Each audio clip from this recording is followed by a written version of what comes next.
I don't know. Well, this is, you've heard about dancing with wolves, dances with wolves. This is walking with sheep.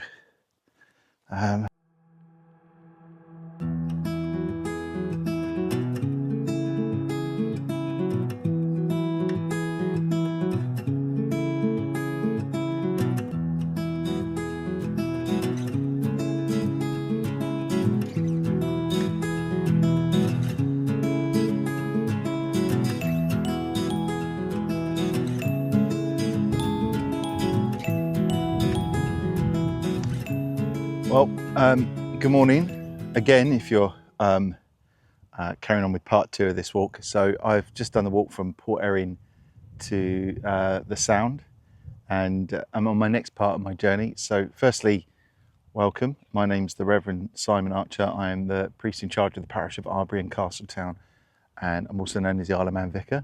And I'm doing a bit of a 3-parter, I think that's what it's going up like. So I've just done about an hour and 10, hour and 20 minutes or something like that. Just over an hour on the walk from Port Erin to the Sound, and had a nice flat white, beautiful flat white, fantastic coffee in there, really good coffee. You know your coffee is great coffee. A lovely flat white in the Sound Cafe, and yeah, so that's the Castle man behind me there. I'm just about to set off on my next part. So yeah, without further ado, as they say, let's get back on the trail and do this next part, which should be from here to Port St Mary, I think is the next stop, really. I've not walked this path before, so I've walked little bits, but definitely not done this path before, so this is all new to me, so it's great. I'm back to doing a nice walking video as well. Got a camping one's coming up, definitely. Got some news about that as well. So yeah, Castle man behind me, Sound Cafe behind me there. Loads of bikers about, visiting, having their breakfast, well worth it, fantastic breakfast. It's not the cheapest cafe on the island. It's one of the best, if not the best. I do love it here. It's the best views of any cafe, and the food here is superb, and the staff are wonderful. So yeah, definitely pop in to the Sound Cafe. Anyway, let's enough advertising the Sound Cafe. I'm not sponsored, so we'll head off and see if I can find this next part of the path to Port St Mary. So we're going to head round the other side of the peninsula, head in that direction. So let's get going. Right, off we go again. So there's a nice little break. I'm not in a rush to get anywhere. Today's my rest day, so I'm spending it doing some walking, doing some proper walking. So this is an 11-mile walk, should be, I think that's what I've read. 11 miles, 600 feet of climb or ascension, or I don't know what you'd call it. So there's that. I'm not doing lots of stops. There's a couple of little monuments and stuff around here. I'm not doing lots of stops for that. I'm just doing the walk. So it's pretty well signposted. The paths are fairly clear. But yeah, we're just kind of seeing a real test for these boots. I've got the Vivo Barefoot Forest Magnum Forest Escapes, or ESCs or something, I don't know. So we're giving them a go on a bit of a longer walk. Been using them a bit, and I wear some other barefoot shoes. And it does make you feel a little bit surer on your feet, I must say. But how it's going to fit my feet at the end of it, and my calves and my knees and stuff like that, we'll see.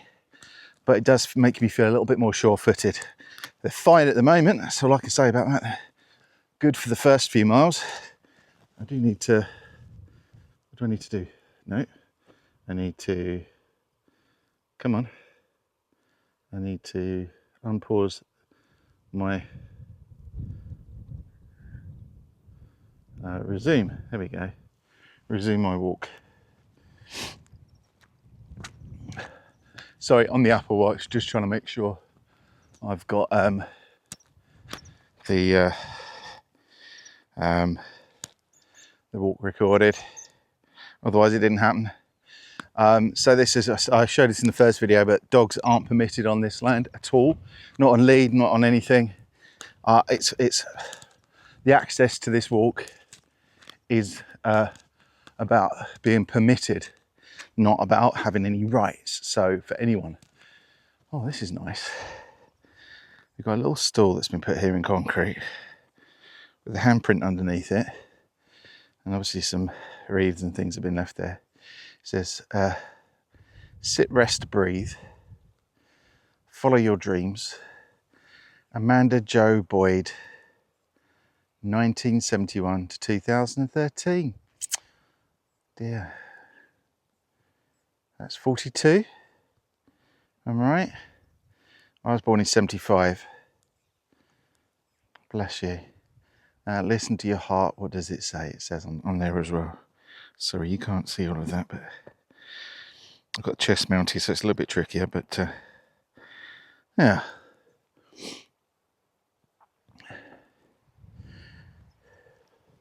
Been thinking a lot about, well, I think I've been thinking a lot about death. It's something we do deal with a lot as priests. It's one of those things where it's an incredible privilege to walk with people through those times of their lives that are the kind of real markers, and that is sort of births, marriages, and deaths. And there's been quite a lot of that recently. This is interesting. Look at this. Got a little channel to walk down. Ugh.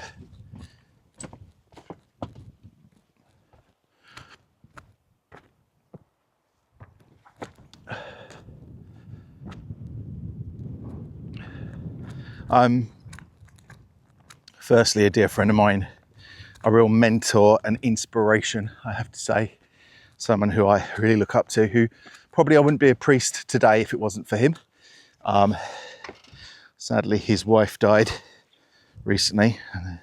He's not elderly, very young in these the terms of these days, and her funeral was on Friday.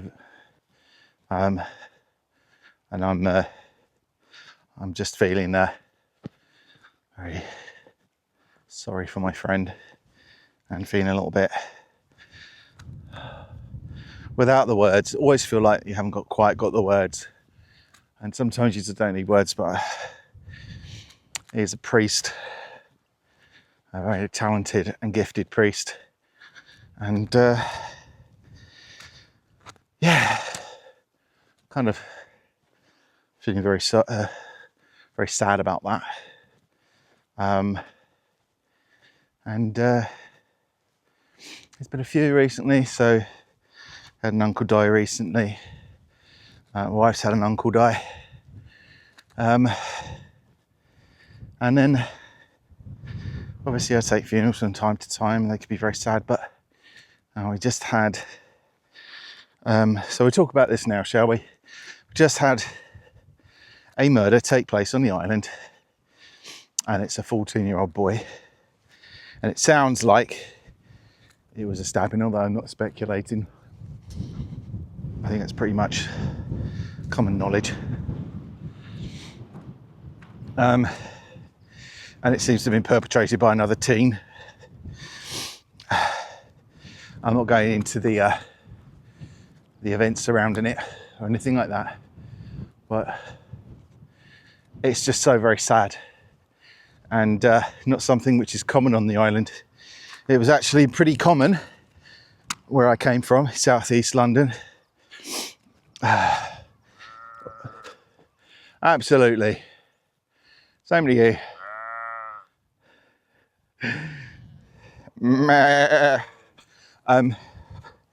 Very common where I came from. Sad to say. And we had stabbings and shootings, and the schools were having bag searches and sniffer dogs, and were some of the schools a little bit further towards London were having knife gates installed and things like that. Hello sheep. Hello. Nice to see you too.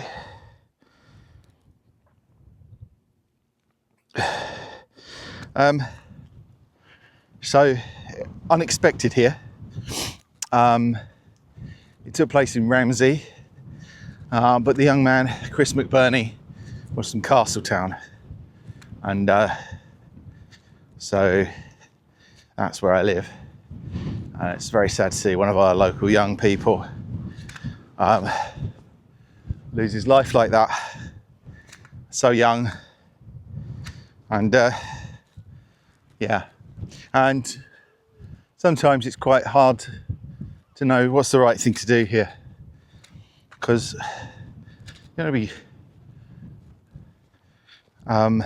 want to be interfering if people don't have a faith, and they might not appreciate or need suddenly having vicars turn up on the doorstep. But at the same time, as clergy, as priests, we understand death. We're not afraid to talk about it, and we're experienced in it. And someone like myself is more experienced than most in dealing with the sad circumstances of young people losing their lives too soon. My last funeral I took before I moved to the Isle of Man was a double murder of a 9 and 10-year-old.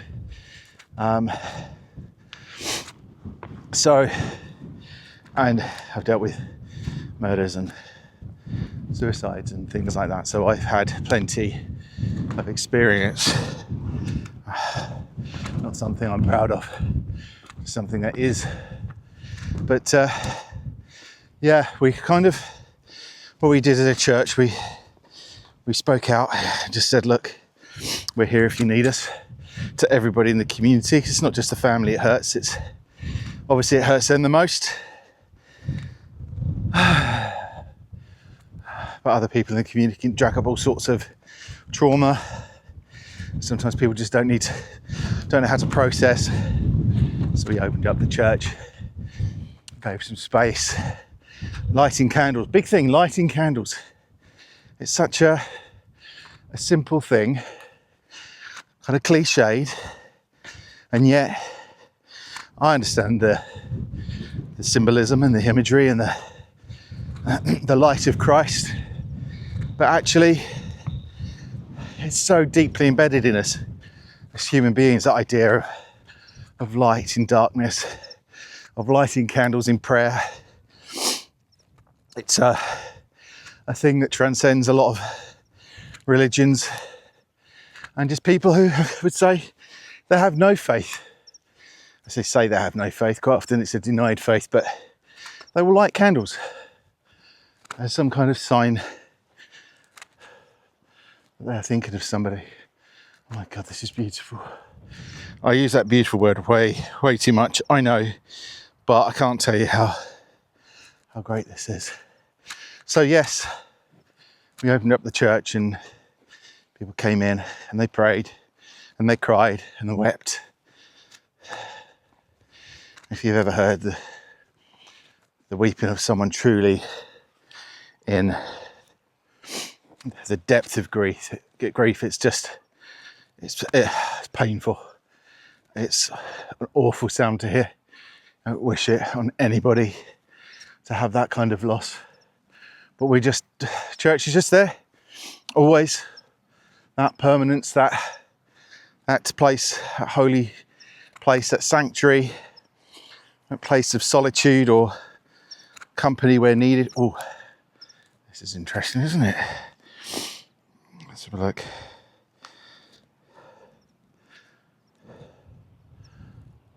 So good for the soul to be in places like this. Yeah, so it's been very sad, and we've been praying for the families and the friends and the community, and it will be a bit of a wake-up call, I think, to a lot of people. I think so.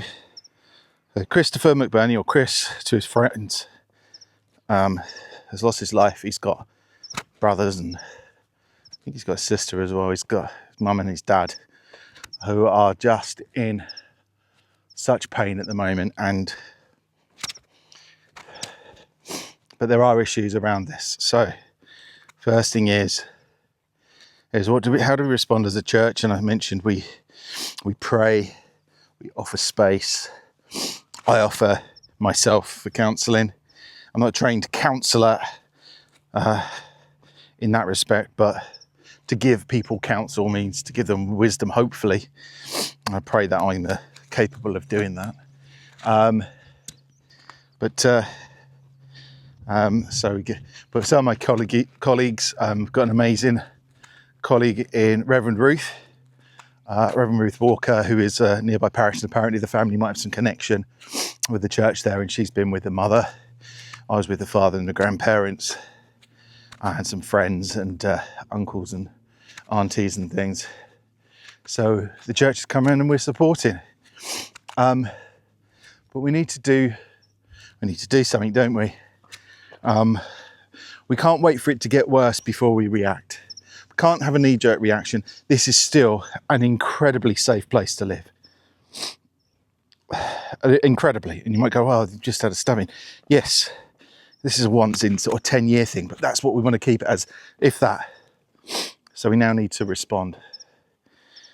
It's beautiful. I'll think of another word one day. Might actually be a nicer walk than the nice gorge there. Nicer walk than the first part. Oh.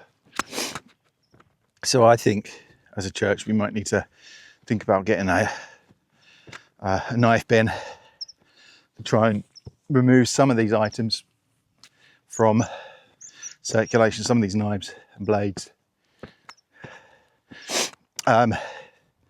Where we really want to start our youth drop-in. It's part of a bigger plan that we have already in place. But we might need to accelerate that somehow. Just a safe space for young people to hang out, to talk if they need to, as our response, and to not be, not to be table tennis and kicking a football around. There needs to be something else, because the youth clubs are excellent youth service on the island and they offer that already. What you don't need is another place offering the same stuff. We need to do something different, so we're thinking about, with the gifts of the people we have around us, music production, video production, computers, technology, video gaming even. It's my background, or part of my background is technology, gaming, mobile technology. So using that and being a little less kind of one size fits all, because it really doesn't. Oh, this looks like an interesting climb. Woo. Looking at some steps ahead of me. They look like they go straight up. There's no path around the edge, so this is it. This is a big climb. Okay. Now I mentioned this, I swear it's more than 600 feet. It must be 6,000, 60,000 feet. That's what I'm climbing. Oh, I'm out of breath and I haven't even started yet. That's steep. It's like offset steps. Oh. Stop, Simon, and look around. It's beautiful. I've used the B word again, but you got to stop and pause. Something about getting on walks and journeys where it's too easy to get focused on the destination and forget about where you are. It's a very mindfulness thing. Mindfulness has probably been used way too much and become one of those words we go, oh, someone else talking about mindfulness, but just being present where you are. Being aware, being conscious of not the past and the future, but just where you are in that moment. And looking at the beautiful buttercups in the grass. And perhaps not looking at the massive steps before you. Steep. But I'm guessing this is the right way. Let's go. No point waiting. So, kind of offset was quite interesting. So, we will just stick 1, 1, 1. We're not going to try and skip any or run up. Let's just take our time Pause when we need to.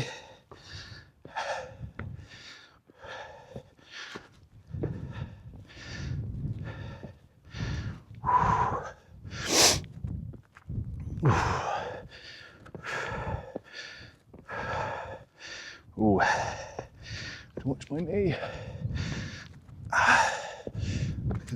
Good to have my hiking poles with me. They're stuck in my broken car, which if you've watched the first video, you'll know about.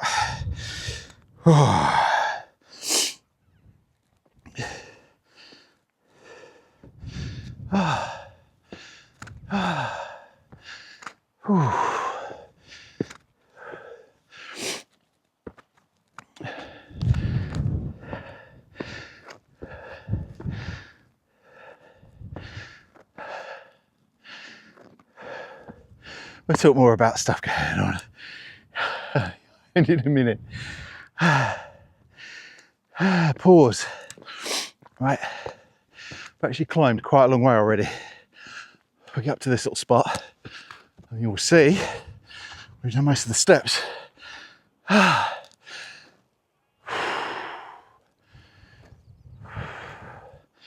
I'll have burnt a lot of calories by the end of today.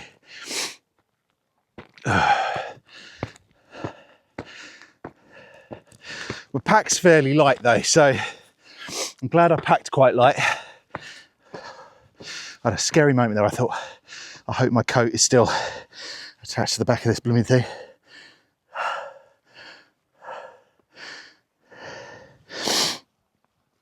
And it is. Don't know how well it's attached, but it is attached. Got like a bungee.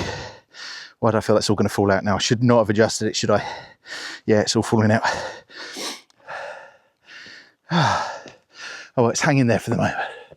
Let's just carry on going.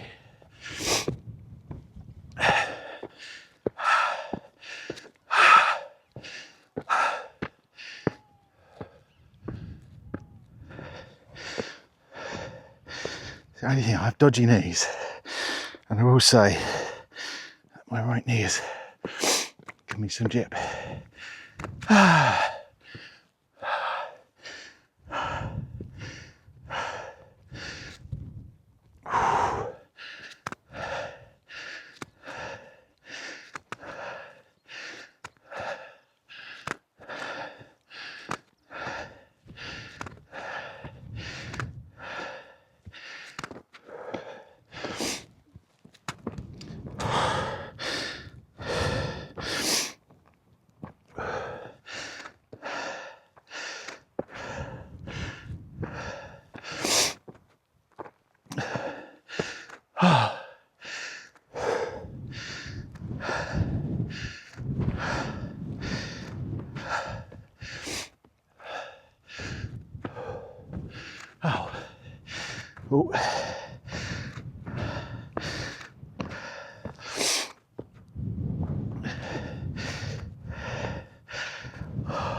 In my coat, fall through this bungee.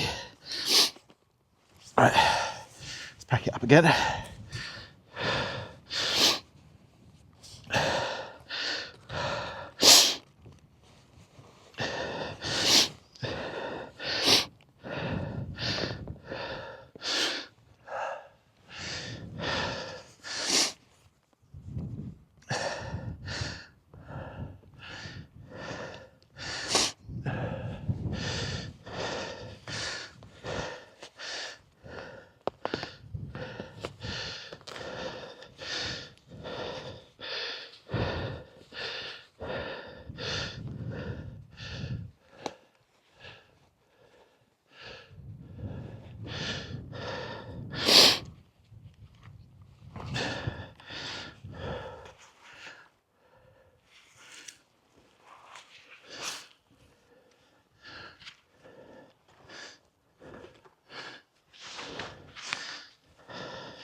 There we go. A bit more sorted.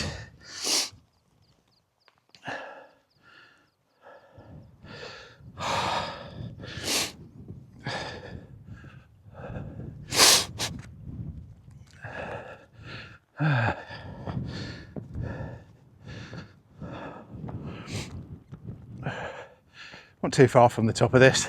I'm just hoping I don't go down and have to go all the way up again. Please be the top. But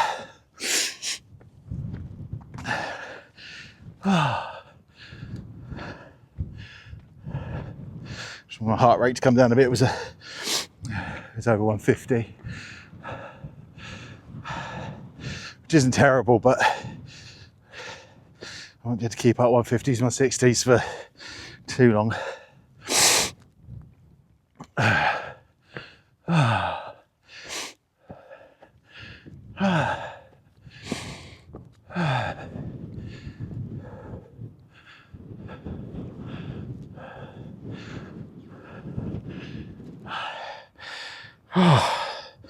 There you go.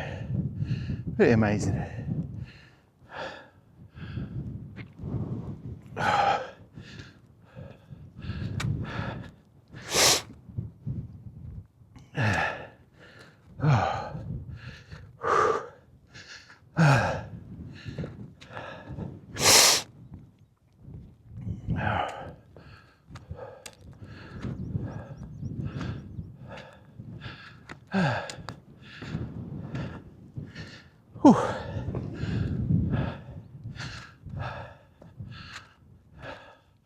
It's amazing, these paths through the gorse, these beautiful old stone walls. Amazing. It looks great. Good time of year for it as well.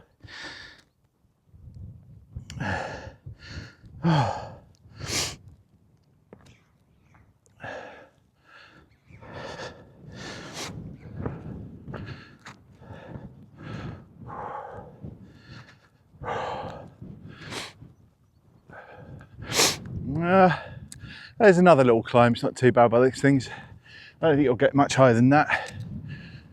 This is a gradual incline going up towards it, and then just a little bit. Definitely not as bad as the last one. Nowhere close. Right.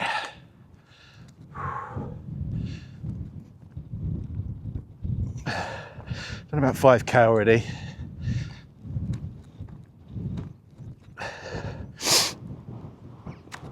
Especially 11 miles, so I don't know how the conversion is. I don't think it's going to be 11 miles. Once we get on the lower pass, it's quite flat, so it's not going to be. This is the tricky bit. Once I get past, get to Port St Mary, really, get to Port St Mary, it's going to be pretty much just a steady. How's that smell? It smells like dead sheep. Very common to find deceased sheep along the way. Sometimes the lambs, these crows and choughs and whatever it is, I don't know which bird it is, but can attack the lambs and leave them. And they end up rotting somewhere.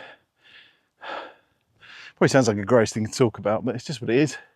It is what it is, as they say. Oh, this is good. This is a good spot. I love that. The look of that stone wall going around the corner. I probably should be taking photos, shouldn't I, with my phone? Maybe I will while I'm here. That's why I got it after all. Let's take a camera.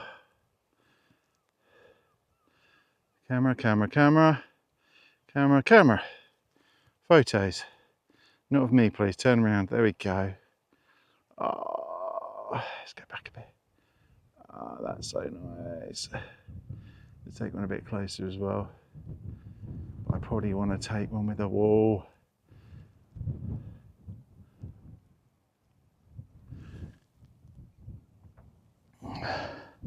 We'll do one. The only thing we want to make sure we do is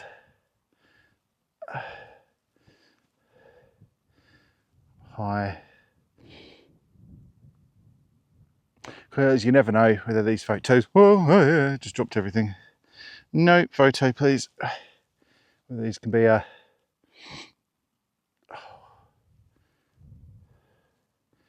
thank you.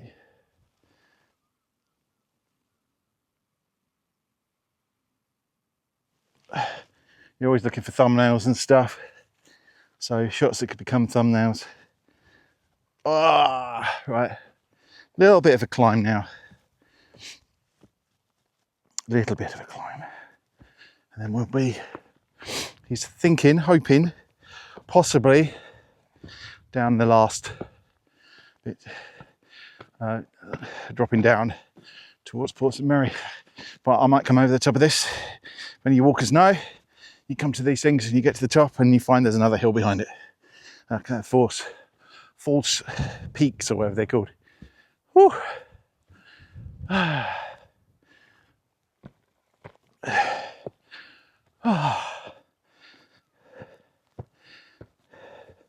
Oh, no drain today. Apart from packing light, the weather forecast was saying about high winds. We've got gales due later on, 40, 50, 60 mile an hour maybe. Not great for those camping in TT, but really quite dramatic weather change. But because of that, I didn't bring it with me. Because I went, well, I won't be able to fly, there's not much point. I could have brought it with me, I could have done loads of flying. It's not that windy at all.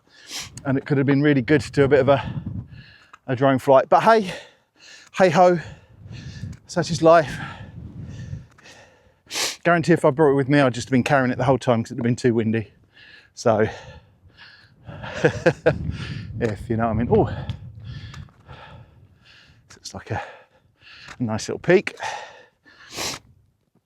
You'll notice I don't spend a lot of time going, and this is this peak and that peak, and this is this head and that head and Spanish head, and which I suppose we're coming up to actually Spanish head, and the chasms. But I just kind of go, I like the outdoors and the walking and the fresh air and the wildlife and the views. I want it's good for me. I'm kind of that's my thing.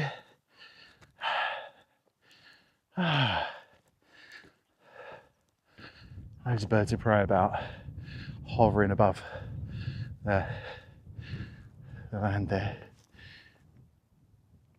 Now I suppose we could walk around the edge, or we could cut across, and I think we're going to cut across. So I think we've got another little bit to climb. I'm not sure I particularly want to head up that way. So a bit of a cheat, but we're going to cross straight over. Maybe cut 5-10 minutes off. I'm sure there's some great views down there that I'm missing, but not today. I should say my back is feeling a bit better. Hoping that I do this, possibly get to the gym this week as well, if I have a chance. So possibly on the road. It'll go bad again another time, but I'm doing all sorts of things. I used a therapy gun and it just seemed to free things up. Maybe release the trapped nerve for my sciatica. I don't know how it works. You'd say, well, you probably shouldn't be using a therapy gun, but it seemed to work. So I'm walking today. I got up this morning and wasn't in pain. And it's been like that for a good week or so now. Where I've had my days where it's been a bit stiff and a bit troublesome getting up, but I'm not young anymore. I'm not old, but I'm not young. So I'm just trying to keep my body in shape. In shape, yeah, round. I can't tell you how amazing it is to walk along here, and you've got this beautiful sea to my right, and you've got beautiful countryside to my left, with hills, houses and farms, walking through land with sheep grazing and cows grazing, and dramatic cliffs, seabirds, birds of prey, wild birds, beautiful flora and fauna all around me, and you kind of go, I haven't had to go on holiday to do this or go on some massive journey. I've got a lift from my wife from work, on her way to work, which takes about 5 minutes, 5 to 10 minutes by car. And I've just walked from there, Port Erin. I've walked to the Sound, and now I'm walking to hopefully towards Port St Mary. He says, well, this bit looks like, I think this bit's going to be longer than I thought it was going to be. I'm not worried, it's fine. But just, I think it was mentally in my brain, I think I was thinking this bit was shorter, but it's probably not, but it's fine. Feet are feeling good. My knee was feeling a bit dodgy going up that hill, but my feet are all right. And now I've got an interesting option because I've got a path to the right and a path to the left. Now I'm thinking the path to the right goes back round the, probably back round. I don't think it goes the direction I want to go. Do I look at my map now? See where I am. I'm going to look at my phone. So good thing is just using, I do have the maps downloaded. Which one shall I use? Shall I use Apple or shall I use Google? They're both downloaded. I can go like this and I should be able to, he says. So I've got a path that goes around there. I think I need to go to the right then. That's suggesting that direction. It will take me along the front, whereas the other's going to take me along further inland, and I don't think I need to go that way. All right.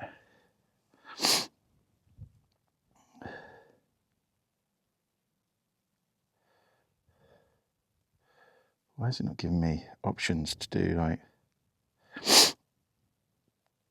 let's look at walking. No, directions for directions. I want to have, let's see, I had got the Google Maps on satellite. Let's have a look. So this is like, I've just walking past Spanish Head. I didn't really want to walk past the chasms. And I think, yeah, to get back towards, oh, I'm going towards the chasms. So I think I need to walk down this way. So we're going to give this a try. According to those maps, I'm going to switch those maps off now because I don't want them running in the background. I've got 90% of my battery and I've got a charger in my bag, but separate to my power bank, I've got a magnetic power bank to keep my phone charged. That's probably some of the heaviest things I've got apart from water. And so it's saying that, let me grab some water while I'm walking. Because I don't dehydrate too much because it's always easy to think you're fine. I've had a coffee, 2 coffees this morning. I've had a Huel shake because I wanted some slow release carbs to get me through this, and some protein.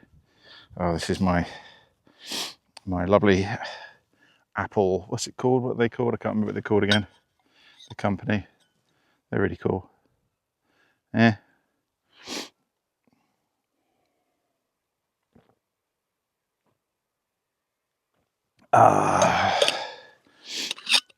When you're thirsty, these are great. The water stays pretty cold for a long time. They're so useful. If you get good ones, it's quite thick stainless steel, but it's really useful. I've got an Nalgene bottle with me as well, so I can make my own coffee if I want to. I've got my little alcohol stove set with me. Oh, so I've got plenty. I have plenty. Why don't I do a stupid accent? I don't know. Perhaps I'm dehydrating and going mad.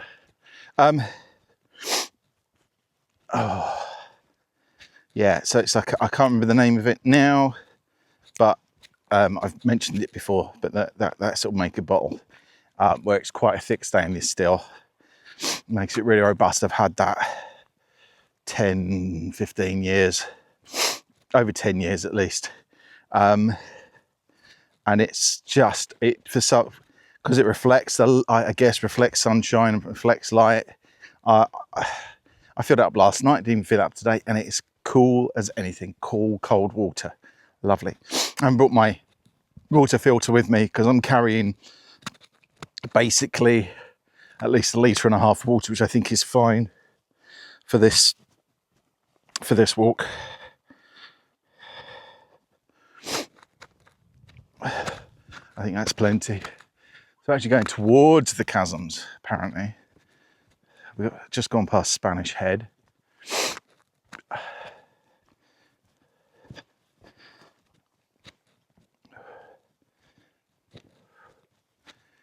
I'm glad I wore my hat because the sun is actually beating down and it feels really warm. I'd say it feels like it's 18 degrees, even though I think it was only supposed to get up to about 15, but it definitely feels like about 18 here. I wonder which farmer that is.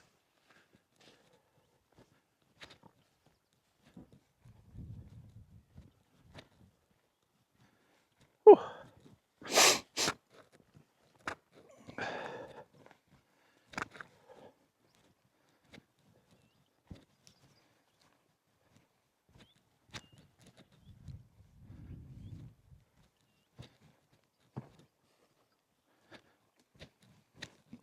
Yeah, I think what I'm going to do with the video is I'm going to keep it natural without editing much out. I'll put some bits together, but what I'm not going to do is edit out. And just to make it really clear, if you find some bits boring, either don't watch the video or fast forward it, okay? Because one of the things I enjoy, there's a couple of channels I follow where they just do the walk. They walk. And it's in real time, and they don't even, some of these, they don't even talk at all. They just walk, and you feel like you're just walking along that path. And even if I'm not entirely focused on it, I enjoy having it on the background. It feels like I'm exploring with them. I like that. So I'm doing what I like. Again, it won't be for everyone, but it's certainly what I enjoy. I find these signs a little bit tricky because I don't know if you can read that, but see if I can focus on it a bit more. But basically it says public way 253, public way 253, and you've got the sign for the gull. So it's like the way of the gull. I mean, I haven't followed it all around the front of Spanish Head, but I've cut across a little bit, which I don't think is too much of a problem for me. I wasn't trying to break any records. I wanted to go for a nice walk. And you've got the seagull on the saying the Raad, so you know it's the Raad and Foillan, but 253. A name would be easier to look up and define if it's got a named path. If it actually said on there Raad and Foillan, so people could go, oh, let me Google that and be able to find the route or where they are a little bit easier. I think online, I think sometimes the Isle of Man, the public services and things, that's where they're a little bit weak. Culture Vanning's excellent. They do good social media. Visit Isle of Man, good. But some of the kind of like the path stuff, I've tried to Google greenways or places where I'm allowed to take my all-wheel drive 4x4, and there are on the island places you can do that. But trying to find them and maps that are any good, it's like when you get a picture, you go, oh, I've got a map here, but it isn't zoomable. So what you end up, it's not an interactive map. So you end up looking at it, you zoom in manually using, and it's too blurry and you can't see it and read it. It's like such simple stuff. If you just gave a link to a proper PDF, it would be easier. An interactive map, even better. But yeah, just not quite there. So it's patchy. It's patchy. Some stuff's superb. Some stuff needs some work. Perhaps I should get a job in government, advising on digital. They've got Digital IM, which are fantastic. Hopefully working on some really important stuff around advertising and AdSense and stuff on the island, which will help creators over here. But yeah, I think they're doing a particular job though. Whereas we're looking at stuff which is just looking generally over. Need someone almost looking at all the digital content, all the kind of government and official kind of sites, and advising on how to make them more accessible, easier to use, more useful, especially for visitors. I mean, what would it take to get someone doing this sort of thing, like an interactive walk for every path in the island. You got all those walkers together with the right equipment, and people could scan through the walks. It doesn't have to be a live video like this. You could have it in, that'd take up a lot of storage space on a server, but you have it by photo, step by step, so people know which route to take. Some kind of interactive walking map would be good. But who needs that when you got me climbing these hills and mountains for you? That is incredible. I don't think you can get it on the camera. I can't tell you how. It's the colour.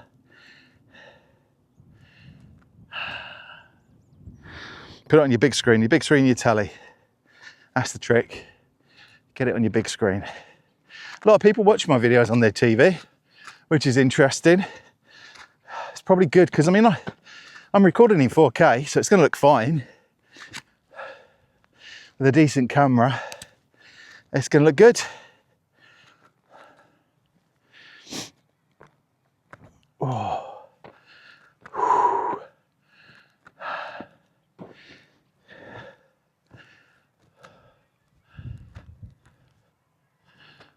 You can hear the gulls, or the cormorants it might be, seabirds around the chasms. From here, and that's probably a mile away, half a mile away. There's so many of them, it's so loud.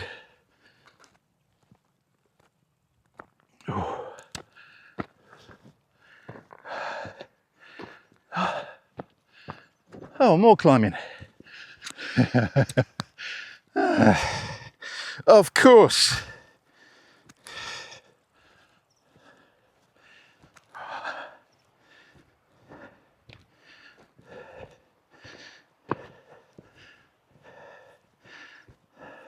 I wonder if my wife's tracking me, seeing where I am. Oh, we have a Apple, like, family share thing where we all know where everyone is. It's not so we can track the kids. Kids can track us as well. And it's actually really helpful because I could be in Douglas or something doing something and my daughter would go, "Hi Dad, do you want to eat for lunch?" Or "Could you give us a lift to here?" So it's useful. When the kids need picking up and they don't quite know where they are, we can look and find them. And there's no worries about invasions of privacy or anything like that because we're a family and we share. And I know they've got secrets. I'm not naive. Kids are kids. But we're pretty open about it, knowing. And they know how to switch it off. And for not such good reasons, they have switched it off before. They're tracking. But generally we leave it on so everyone knows where everyone is. A safety thing. It's really helpful. My daughter uses something which is like a something Google 360 or something, I don't know, where all her friends, they even know how much battery they've each got left on their phones. They can it transmits that information. Whew. Another hill. It's very up and down. I've wondered about walking the Raad and Foillan, and I just don't think I'm close to being fit enough to do the whole thing yet. But over a few days, maybe, if I broke it down.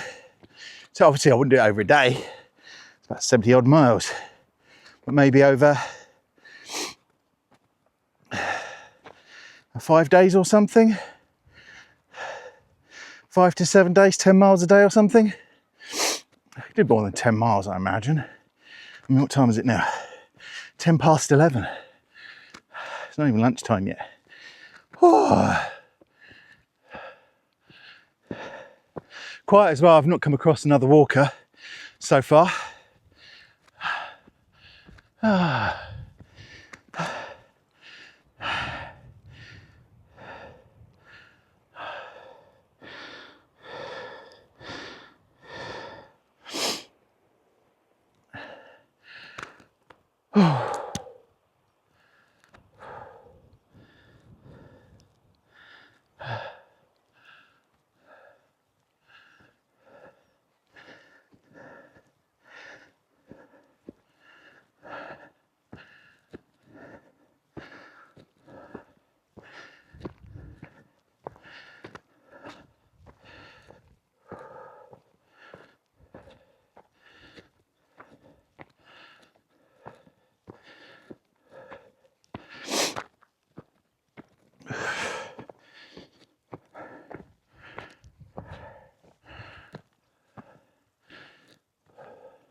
some foxgloves.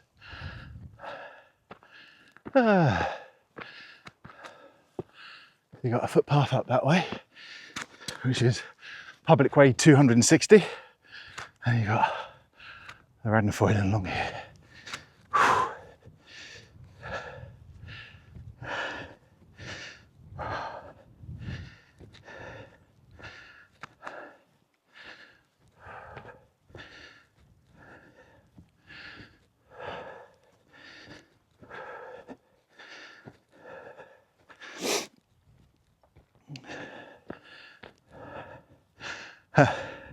There's a wall here. It's got the classic, it's got the steps over, like a stile. And obviously the wall's fallen through at some point. So now you just walk around it. Oh, this is nice.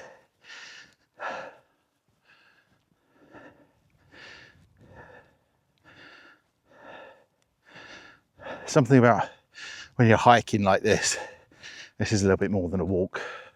That you, a lot of it is about momentum. It's nice to stop and twist and have a look around and not miss anything, but also it does help to keep your movement going forwards. It's often when you stop, you start to seize up, you cool down. Not that you shouldn't rest, but getting a chunk done in one go is good. So I'm hoping this will be a three-parter. My walk from Port Erin to the Sound, and my walk from the Sound to perhaps Port St Mary. Might need to get a cold drink there, or maybe a gelato, maybe both. And Port St Mary to Castletown back home. Then a shower. Get changed. Give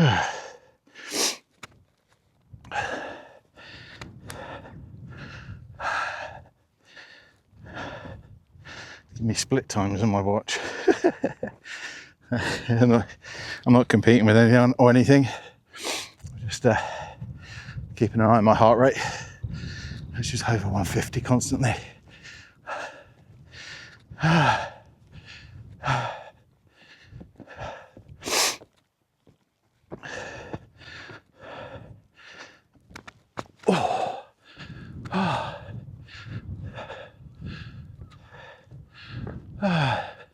I think I'm coming up to the chasms now. We've got there was a cafe along here at one point in time. It doesn't look like there could possibly ever been a cafe, but that's what it was. I'm not exploring the chasms today, unless the path actually takes me that way, which I don't think it does. I'm not sure. The chasms are literally that. They're great big splits in the ground, and you can walk around them. It's a unbelievable health and safety thing. I have no idea how they managed to get away with it. I'm walking straight across, by the way, not down the path there. Walk straight across again. But particularly because I'm on my own, I don't particularly want to start stepping across great big 100-foot drops. A dog fell down there the other day, got off the lead apparently, and then fell down one of the chasms, but was recovered by emergency services. But you know, a beast should be sure-footed, surely, compared to four paws on the floor. I don't trust myself on my own. I'll walk on by. Walk on by. That sort of thing. Because being on my own and falling down there, probably not a great idea. I'm probably over-egging it, but honestly, when you see it's like little bits of grass kind of covering little gaps at 400 feet down, and there's no supervision and no safety as such, it's like everyone is at your own risk. You're like, that's crazy that let people down here. But it's also kind of nice feeling that people here perhaps aren't quite so risk averse as you might find in the UK. Like this whole site would be fenced off if it was the UK. But they know, so you're allowed down there, just try not to fall down any great big holes. It's like, okay. Seems reasonable, doesn't it? I'm a first walker I'm meeting on the other way.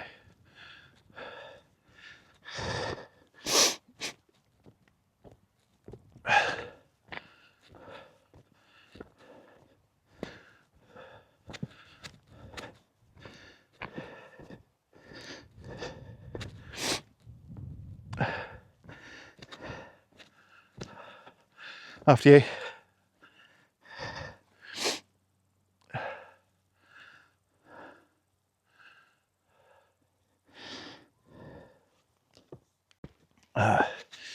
So I tend not to film people walking past because I just think it's a bit of an invasion of privacy. Even though it's perfectly legal and all that rubbish. It's not necessarily nice. Right, so another sign. So public way 424 to go out that way. Oh, that probably goes to where I can park up there by the cottages. And then this way is public way 424 that way. This is surely the Raad though. Yeah, going in the right direction. If I keep the water in me right, I'm pretty much all right, aren't I? Funny that's not signposted for the Raad though. Confusion. But I think it's quite cool to come here and see the old cafe. Yes, this building. There's quite a few. Hopefully they get the cafe sorted in the Arbill, because that's a great spot. It's quite nice to park there at the moment though, if I'm honest. But you've got the cafe here. Can't help it when I'm walking and gets lovely. There's a sign over there for the Raad. The way, the road, I think it means, but they call it the way of the gull, but the Raad I think means road. But I like the idea of the way. There's a movie called The Way with Martin Sheen. We've got a bit of Emilio Estevez, I think it is, who directed it. If you haven't seen it, watch it. It's fantastic. Yes, it's a spiritual movie, but definitely 100% one you should watch. In fact, I might watch it tonight. I feel like that, something like that. That'd be a good one to show in church, actually. So yes, the old cafe, all bricked up now. Some benches and seating in there, which is quite a good idea to have some seating and somewhere people can sit. That's good. So yeah, so that's a notice. So should we look at the public notice for the chasm, see how danger, risk of falling. The chasm's notice for climbers. Here we go. So it says, I'm going to put the camera up, don't worry. So it says, climbers are reminded that chasms and sugarloaf cliffs are home to many nesting birds in the spring and summer. Climbers' attention is drawn to the provisions of the 1990 Wildlife Act, which make it an offence if any person intentionally or recklessly disturbs any wild bird included in Schedule 1 while it is building a nest or is in, on or near a nest containing eggs or young. Or B, disturbs any nest or egg of such a bird, or C, disturbs dependent young of such a bird. In order to protect nesting birds from disturbance, the closed periods for climbing are shown on the map below. And then we've got the safety notice for the chasms, which says danger, risk of falling the chasms. Visitors should be aware that this site could be dangerous without proper care and attention. This dramatic site comprises a series of sheer drops through the cliffs to the sea, proximity to the cliff edge and uneven walking conditions. If you enter the site, please take every care to protect your personal safety and that of others around you. There you go, manxnationalheritage.im if you want to have a look at that, manxnationalheritage.im. Amazing, probably exciting. We're not going there today. That's not what I'm here for. Oh, got up too quick. So this thing, a bit dizzy. Be fine in a moment. I get some postural hypertension, which means sometimes when I sit up or get up, I go a bit dizzy. Nothing too terrible. Again, we're going to walk around the edge. Now, I think that does need to go. It says the coastal footpath is to the right. Sorry, that's what you want to see. So we do probably need to walk around the edge here a little bit more. Stay on the actual path. Yeah, makes sense.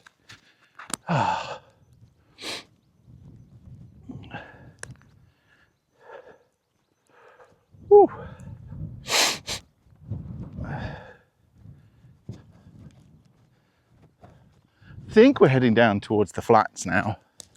This should become interesting, but not nearly as tricky or as steep as some of these other parts. So that's been absolutely amazing.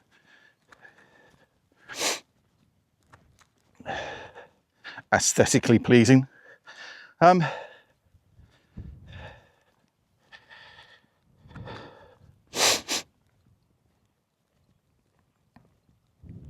Every now and again, I just like, am I recording? Yep, I'm recording. Is my microphone on? Yeah, my microphone's on. I've done too many times. More with my drone. When I fly the drone, very often I end up, I'll go, look at that. I'm scooting around the edge of something, diving down, flying low. And you go, it's amazing. Across a reservoir or something and climbing back up the dam. And then you go, I didn't press record. I didn't press record. You got to go do it again, hoping your battery lasts out and things. So we're heading down towards, it will start to reveal itself as we come over this hill.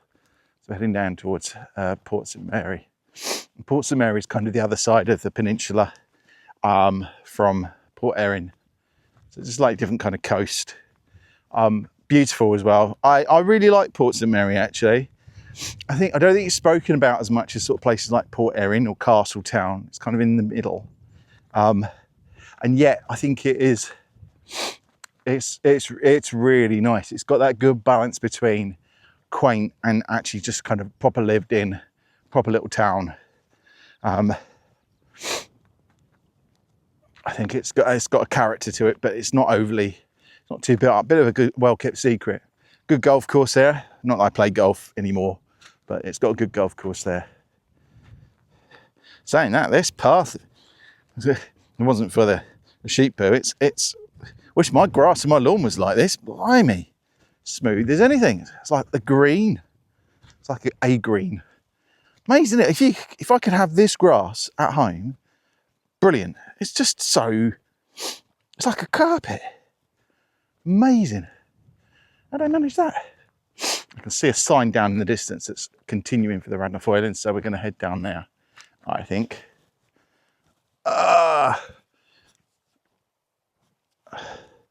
Got that sort of dry sweat on my face, which is crystallising. Feeling a bit dry and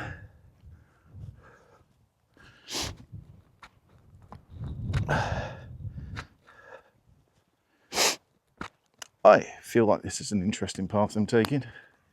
Okay, maybe it's a bit of a looping snake path to make it a little bit easier. That's fine, I can live with that. So it's not too steep going straight down. Makes sense.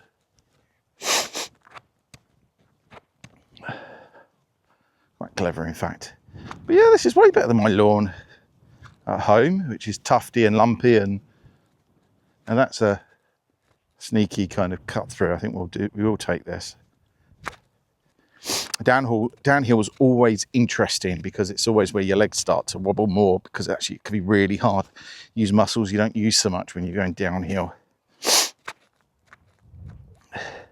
But I remember going down Snaefell for the first time, the other side of Snaefell towards Sulby Reservoir, that direction. And, I was like, jelly legs. After climbing Snaefell, it was like, coming down the other direction was like my legs were just wobbling away. But not so bad today. Slowly getting a bit more strength and fitness. Even with about 6 months out of the gym because of my back. And I've still been paying my gym membership. It's cost me like £300 for not going. But hey, I signed up to it. It's a good gym as well. I kind of want to support them. Sounds very stupid, doesn't it? But I do. Hello, sheep. I'm guessing this is open because it's meant to be open because your farmer wants you to use both fields. So I'm not going to mess around with this. I think it's meant to be closed. Mind my own business. Hello, sheep. And we'll walk down to the signs over there.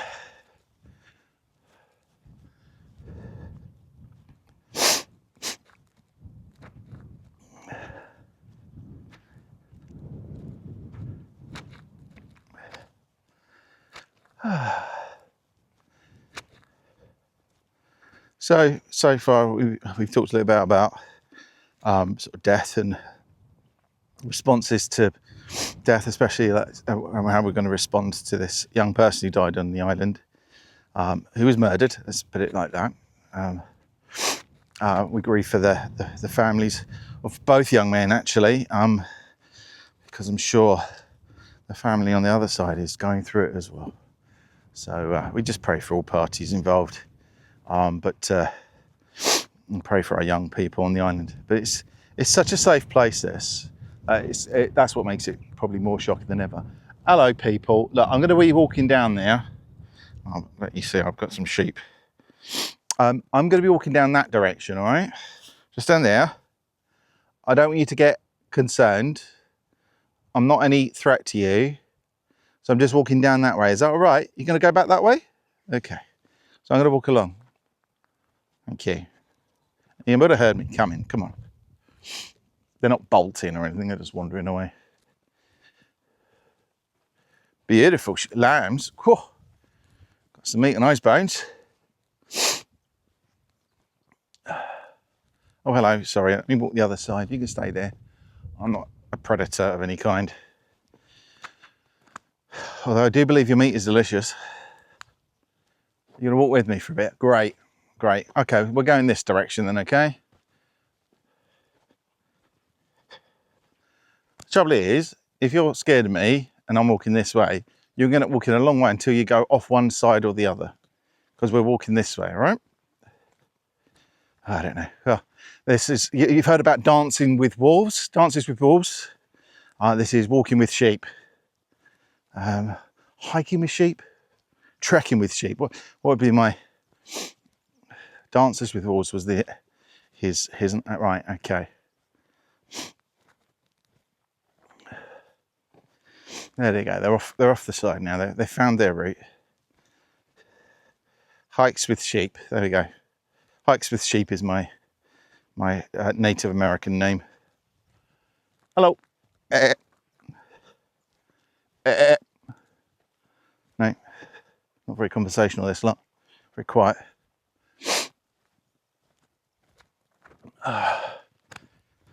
Nice. Some more walkers coming this way.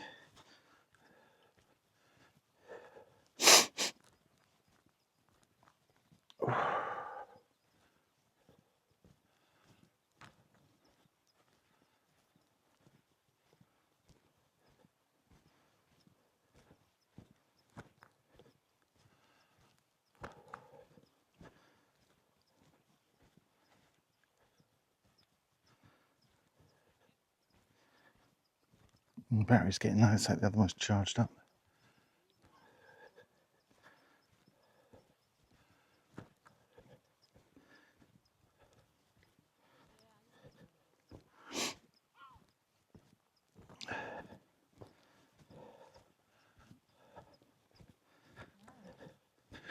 Hello. Hello, good morning. Morning. Yeah, good. You? Yeah, fine, thanks.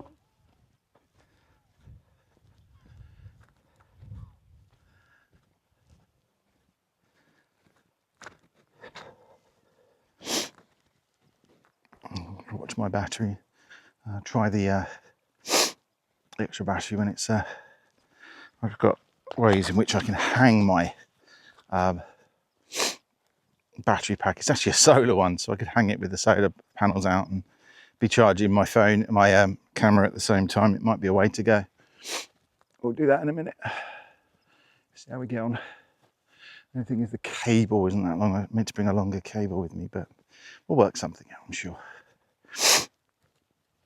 I meant to bring an extra carabiner, perhaps to fasten it. We'll work things out as we go. Everything's trying new things out all the time. But still got battery for now. So I've got my phone.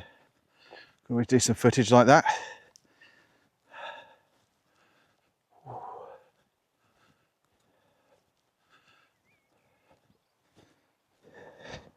I'm all in black and it's glorious sunshine and I'm heating up.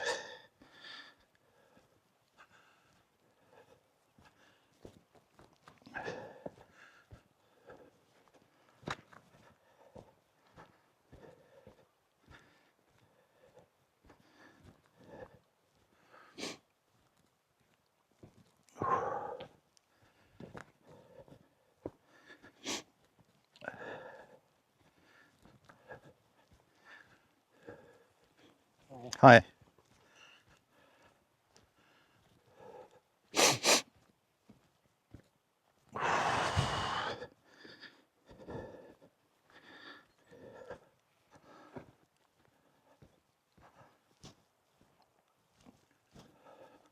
Goodness. Gridlock along here with the walkers. I think we're just a bit closer to town. I think there's probably some people. Maybe they're doing the walk to the sound. Not a bad little walk, is it really? Probably a bit easier this direction actually. A lot more downhill. Don't know. I'm guessing this is much the same. You start at sea level, you finish at sea level. What is it? Hello. Hello. Beautiful. These lambs are getting stocky already. Gross, are quick. Oh, you get the other Lockton. Hello.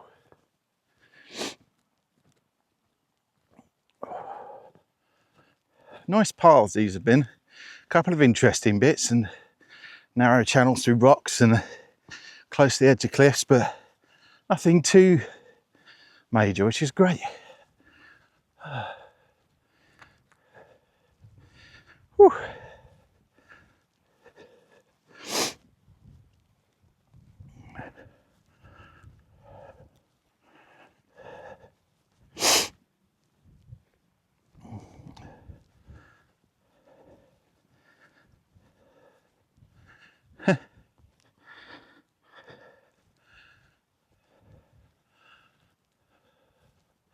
Yeah, so the Lockton sheep with kind of the, say, native sheep. Can't believe they're brought over quite. Maybe there's stories about that. I could look it up on my phone right now, but I'm not going to.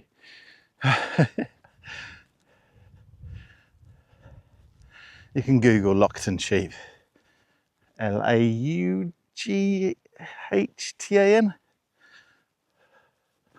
And then you'll find out everything you could possibly want to know about them.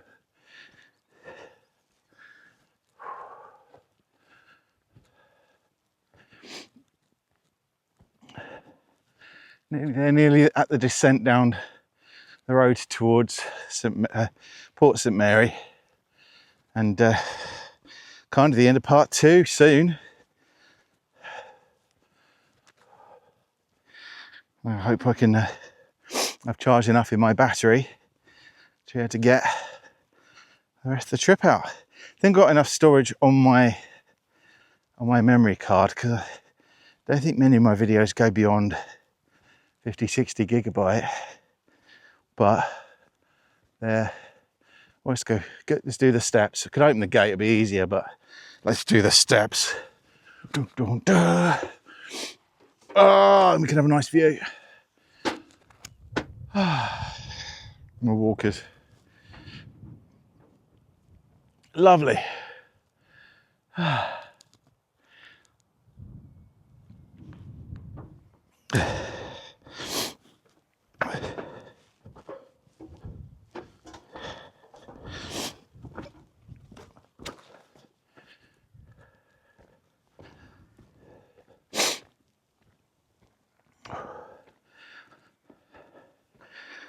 You could really drink in St Mary's. It's a slushy. I wonder if anybody does a slushy. That'd be good. Oh.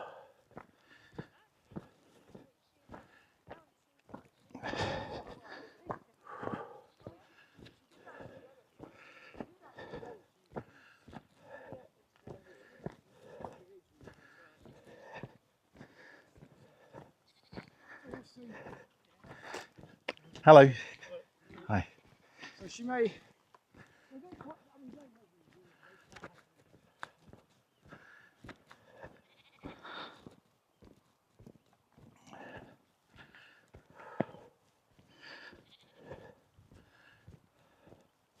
And I'm wearing like long sleeve, but actually the UV protection I'm getting from this is probably worth it. One thing getting a bit warm and sweating, but it's another thing when you burn. So I've got a hat on, got some UV moisturiser on my face, which probably won't give me the best protection, but it will give me some. And I've got long trousers and long sleeve shirt on, and so that's actually probably the best protection I could get from the sun. Because then, again, getting warm is one thing. Getting burnt, that can be really bad. Getting sunstroke and stuff. So that's why the hat's on. Got my TT hat on. I haven't spoken about the TT, have we really? Been a few cancellations, a few incidents. Couple of accidents. But we're right at the moment. It's one of those things. It's I'm sure it's a good day. Hopefully they started racing nice and early today, because they probably won't start till lunchtime, but the weather's okay now. It won't be later. So I've had a bit of a time of it. We'd had like 6 weeks of great weather, glorious sunshine just about every single day. Amazing. I'd been camping, walking. It's just been a joy, apart from cutting my grass, which kept growing. But just literally from the pre-TT Classic, Southern 100, literally that started at 6 p.m. on Friday, and then it started raining at 6 p.m. that Friday, and then it's been on and off. It's not been the best, but it's not been terrible. Probably not as bad as last year. Last year was a bit of a washout, so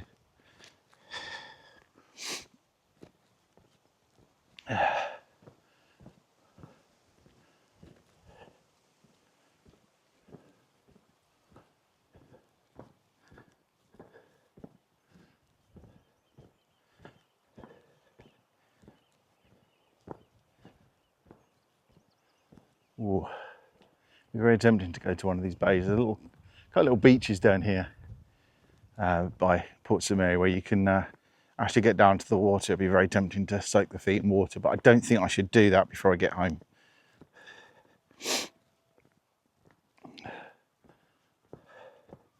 Because I think damp feet with no towel, I'd probably cause myself more problems on the rest of the walk. It'd be lovely to do it if I had time to dry out and a towel with me or something, but I'm not going to risk that. It's a nice house down here. Not the worst place to live, is it?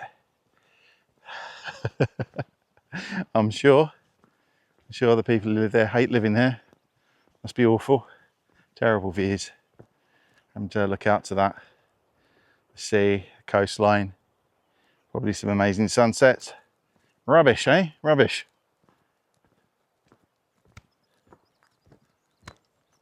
Yeah, some nice little houses up here. There is no walk along there, is there? No. Pretty sure I'm going the right way. Making sure sometimes there's pathways that go across people's almost gardens. I don't think that this is one of them. I think we do have to walk along here.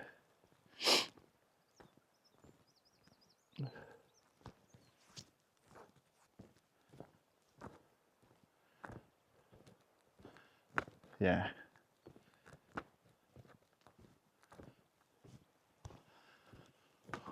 Oh, 18% left on my battery. I'm going to let the other battery pack continue charging for now. Let's let it get down to at least 10. And we'll give it a go. Just felt it'd be better to do that. I can then start charging the whole lot at the same time with that battery pack. Should charge up the battery and the camera. Or at least keep them charged, maybe. The solar bit, and it does next to nothing. It doesn't really do very much. It's not big enough to really do anything, but a bit of a novelty. Probably way too big a battery pack to be carrying around, but fun things you try on Temu. This is the Valerian, so around the look at that. Isn't that beautiful? Quite a nice shot, actually. That might be good for a selfie, for possible thumbnail time. Would you reckon? Maybe. Woo. Let's see.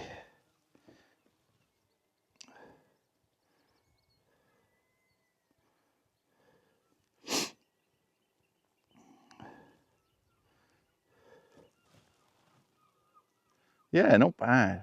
You can't see this, but it might be better switched, but not bad.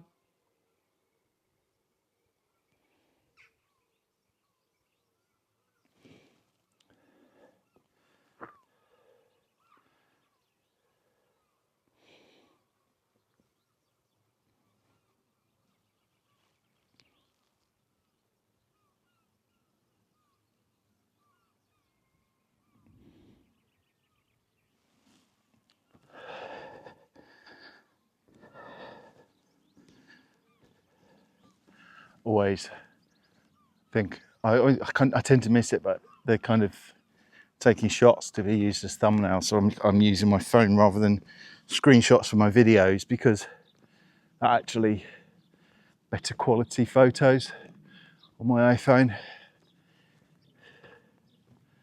It's worth it. Oh, 16% of the battery, but it wouldn't get me, definitely wouldn't get me all the way back to Castletown, that's for sure.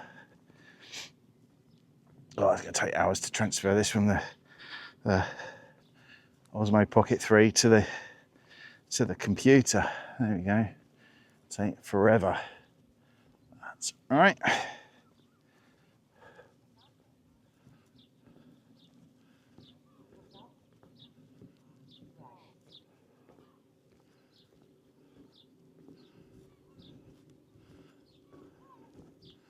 Lovely homes along here. Oh, this one's a visit on a man. Self-catering let by Island Escapes. What's that? Glenchas farmhouse. It's got quite the view. Island Escapes has got loads of great properties. We've when we came over to visit here, we had a property off them. Ah, amazing. It is quite nice actually. Oh, I've got a lot of firewood. Beautiful. I wonder how much that is. There we go. I remember it because I haven't got anything to write down on. So, Glenchas Farmhouse, Chass, Glenchas Farmhouse. Lovely little spot. Parking, yeah, everything you might need.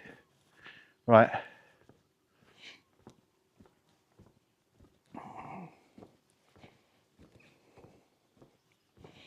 So I've bought bits of this before. Yeah, I think I had to drive up here once. Oh, I can't remember why. Maybe we came over here to pick up some stuff for Olio, which is like a anti-food waste app. Chickens running free, please shut the gate. Gates wide open. Well, again, I'm not interfering. Alright, it's quite a nice house. Oh, so is that. Craig and Lee. Grass a bit overgrown, but it's good for nature. You've got fuchsias.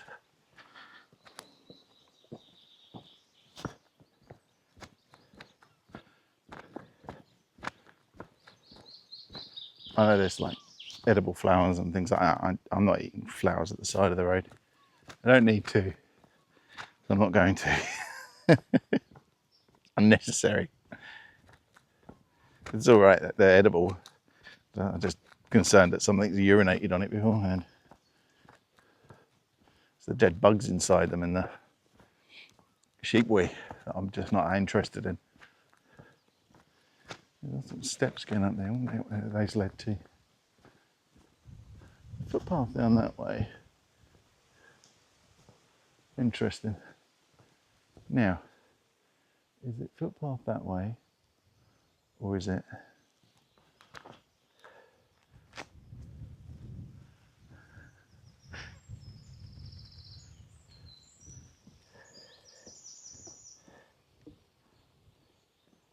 So we're doing the double check because there's clearly, can't you? This has got 4G. So this is Fistard Road. I know Fistard Road. This footpath goes down to Perwick Beach, which does seem to go along the front. So it could, I think this would take, it does say footpath. This is Elysian.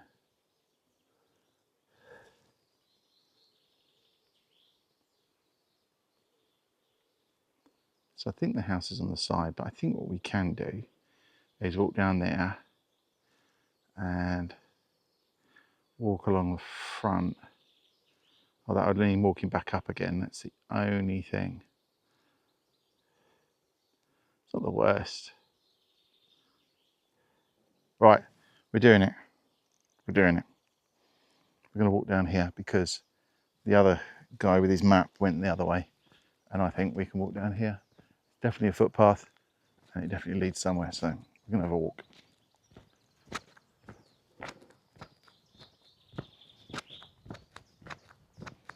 There's no motor vehicles, but that's fine. I'm not a motor vehicle. Maybe cars do come here. It's probably someone's driveway. Ooh, this is interesting. So is this the footpath down to Perwick? There's going to be lots of bugs about that. I think this is a private keep out. Private keep out. There's great big signs over that way. So this must be the footpath. This is different, isn't it? Makes me think about putting my buff over my mouth so I don't inhale insects. Oh, oops, just smacked my camera. Oh, but this is fun. This doesn't look like it gets walked a great deal. Very mossy and slightly damp, so I'm glad. Oh, it's a lovely little kind of stream heading down here as well. Oh, it's slightly different scenery now, walking through a little glen. Why not, eh? And hopefully we'll be able to walk along the beach and back up, give a bit of a change of scenery. We're at 11% on the battery, so I'm not going to call it and calling the battery out every few minutes, but just kind of keeping an eye on it myself because I'm going to try the battery pack and see how well that's charged up. See how if we can keep it going all the way home with the power banks. I can always take a little break and just sit there charging stuff. Cool. Well, this is a bit of a jungle. But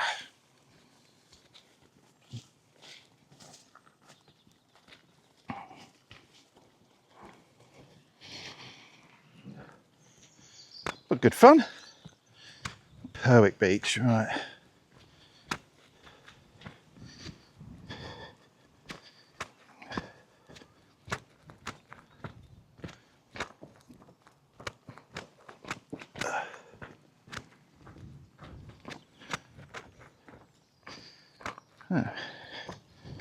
It's a fairly last few years kind of bridge by the looks of things, so actually maintained to a degree, but a little bit overgrown. There's someone coming down here with a strimmer, or people using it, which they're clearly not that much at the moment. Yeah. But it's worth it, isn't it? Even the bench there, almost see it under the undergrowth. We should be able to walk along the beach, then walk back up that path. So we could probably even walk along the beach further along and all the way around, but I'm gonna get caught up where I can't get up. Tide is quite a way out, so we're all completely safe. And I know there's a bay further along that you can walk up from, because we've walked down to it before. Pretty sure. It's the bay I'm thinking of. Oh, this is quite nice.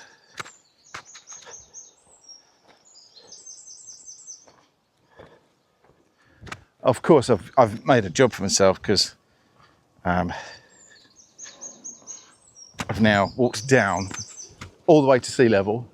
I'm going to need to walk back up to get to the main path again. But hey, better than walking along a road, isn't it?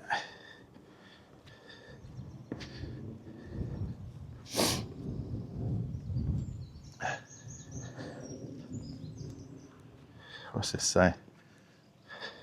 Beach plastic. Oh, it's a little bin thing for beach plastic. Here we go. People to get rid of stuff. A lot of stuff will wash up here. Oh, some amazing bits of driftwood down here. Any place to camp? Probably not. Not really.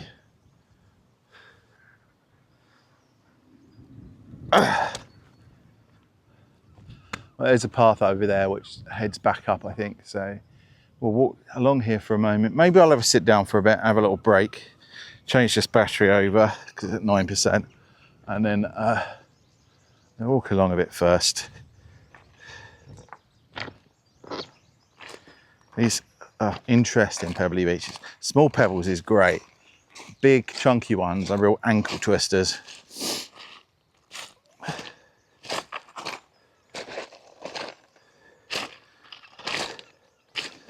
We're down up to about 8.5, 9 kilometers so far.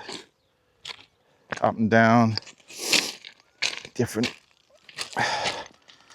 inclinations.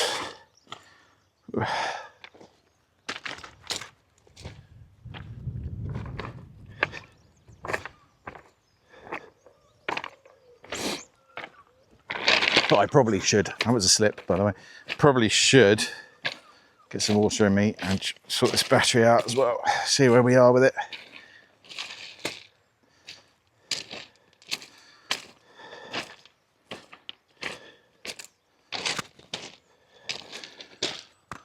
Plenty of driftwood here though, if you wanted to have a little beach bonfire, driftwood fire.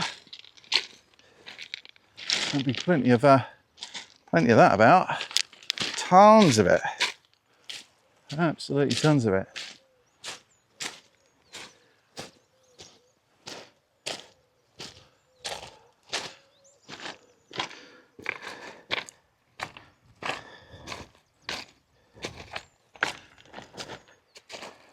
I listened to a bit of Travis recently, driftwood. Your driftwood floating on the water, breaking into pieces, pieces, pieces. Just driftwood, hollow and of no use. The waterfalls will do find you. Can't remember the words. Brilliant song. But I just picked up their old album again just to kind of chuck in the car because I've got a CD player in my old banger, my Mark 1 Honda CRV, and it's been great sort of listening to, going to the charity shops and picking up some old CDs, just like even stuff I've probably got already. I think I had 2 of the same CD that I picked up 2 weeks in a row from the charity shops, but it's like, it's 50p a CD, isn't it? It's probably going to give you a good hour's worth of entertainment. What?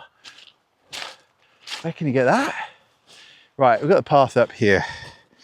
I'm now at 6% of my battery. This is going to die very soon. So I'm going to sit my backside down for a moment, drink a little bit of water, and sort my camera out. So let's do that. Back with you in just a second. Right, so a little sit, drank some water, tweaked my phone off, and I've got a power bank hanging from my, it's got a carabiner on the power bank. It's meant to be quite rugged, so it's hanging from my my shoulder strap, because I've got a hanging point on there and a carabiner on the power bank. So it's unfolded, so it's apparently charging because it's solar. We are charging, managed to get like 60% into the battery pack for the DJI Osmo Pocket 3, and we're keeping it plugged in, and we should be charging as we go. So we're showing 33% at the moment, and we'll just see how we go. So my feet begin to ache a little bit, but there we go. Only one thing I've realised, I've left either probably at the sound when I put my battery pack off to charge it. Was it the sound that I did that? Was I at the sound when I put my battery pack on charge? No, maybe. I left my case for my DJI Osmo Pocket 3, the kind of portable case that you put it in. I've left that on a bench. It's got 2 lenses in it. One's a kind of a NDI filter. I think that's what it's called, NDI filter. The other is the wide angle filter lens, magnetic lens. and the case. It's not the end of the world. It's a bit of a pain. It might be found. Someone might hand it in at the sound, and I'll drop them an email and just say if it gets handed in there, great. If it doesn't, fine. But we'll see how we go. So I'm heading off Perwick Beach. Perwick, something like that. Perwick, I think it is. Up the path, back up to the road, heading into Port St Mary. Looking at my camera, it's still charging, so. These are proper solar cells in this, you can see it. They've got like little kind of solar cell things attached to the power bank. It's quite a short cable, actually. I'm glad it's a short cable because it actually works quite well. And so, allegedly, I think the solar panels are there more for show than anything else. They do work, but I think it'd take you like a month to charge the thing. Maybe in an emergency, it might give you the extra couple of percent that you need. So it's fine. Whew. Right. It's hard to get going again once you've sat down for a bit.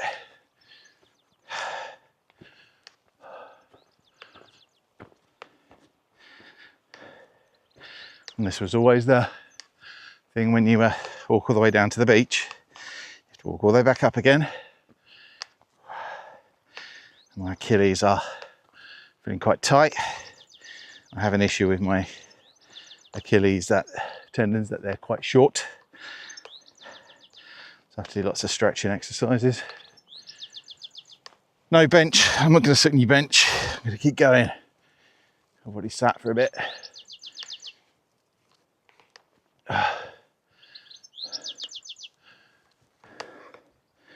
This bench is tempting me.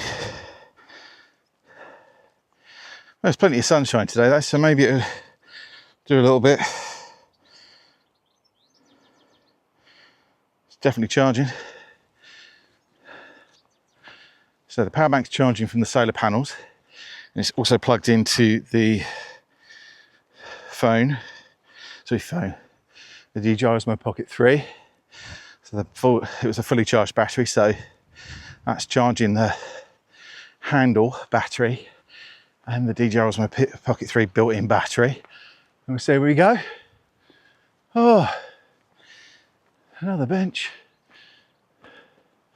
And a path that goes along the coast. Let's take that path. I'd rather walk along the coast than along a road. This is nice. Whew.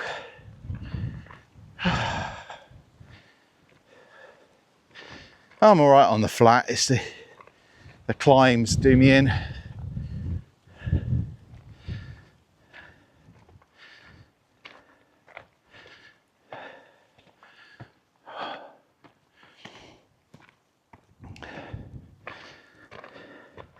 Needs to be a nice simple dinner tonight.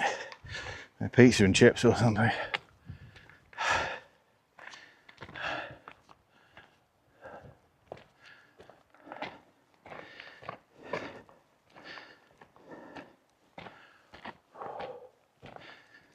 Oh, I meant to start my walk again.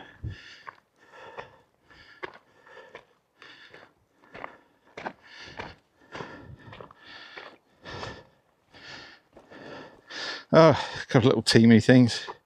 Show you this. This is a little, it's got the paracord on it. It's got a compass, a whistle, a little cutting blade. And that also works with a ferrous rod that's built into it. It's not the greatest. Of course, it's not the greatest ferro rod. It's going to be what it is, but it's does actually work. Really interesting. So, but I thought I've got a few of them. Just get cheap on Temu. Thought I'd give them a go. But do you know what? You can wear on your wrist paracord, which is useful. I think these were about like the equivalent of about £1 each, £1.20 each or something. Bit of paracord, as I say, is useful. Ferrous rod, or ferro rod, always useful. Compass, yep, again, it's working. It's a working compass, it does work. Useful. Whistle, great in an emergency. Do you want to hear the whistle? Should we do the whistle? Come on, if you've got a whistle, you've got to try it out. I tried it out, sorry, ready? Brilliant. Great for signalling. Cutting blade, handy. All good. Why not? I can chuck it on. I don't got to wear it every day. I'm not one of those. It's not really my, what do they call it? My daily carry or whatever they want to call it. There's this thing about daily carry. So there's a, is it daily carry? That they use for talking about guns that you carry for personal protection or whatever. The kind of a US thing. My daily carry is this gun. But there's also this thing you see on YouTube, like daily carry, which is like people kind of building little kits that they have in like an Altoid or like a sweet tin, tobacco tin, which they fit like a little pen knife and a notebook and some cord and safety pins and some first aid stuff and a fire starter kit and everything like that. A tiny little tin that you can just carry in your pocket and has like loads of stuff in it that could be useful. Oh, that breeze is nice. Needed that.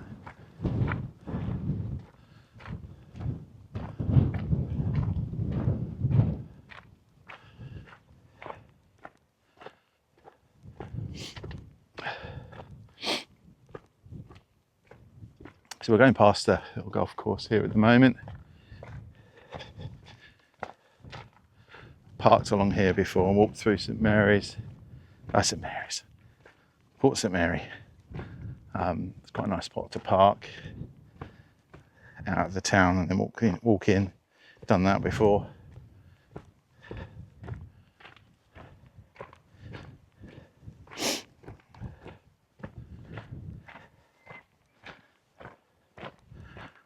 (12) is the time. When you think about getting something to eat on the way. I said I've got a couple of flapjacks. I don't think they had a chocolate topping. Who knows if that's melted or not? I don't think so, because it's not. I feel warm, but it's not actually that warm. There's a bit of a breeze, but we'll see.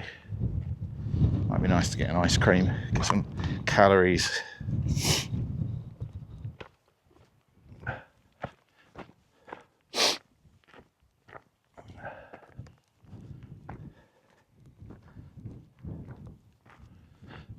Oh, I know what I need to talk about. Got a new tent on the way, hopefully. Still waiting for the notification. It's been dispatched.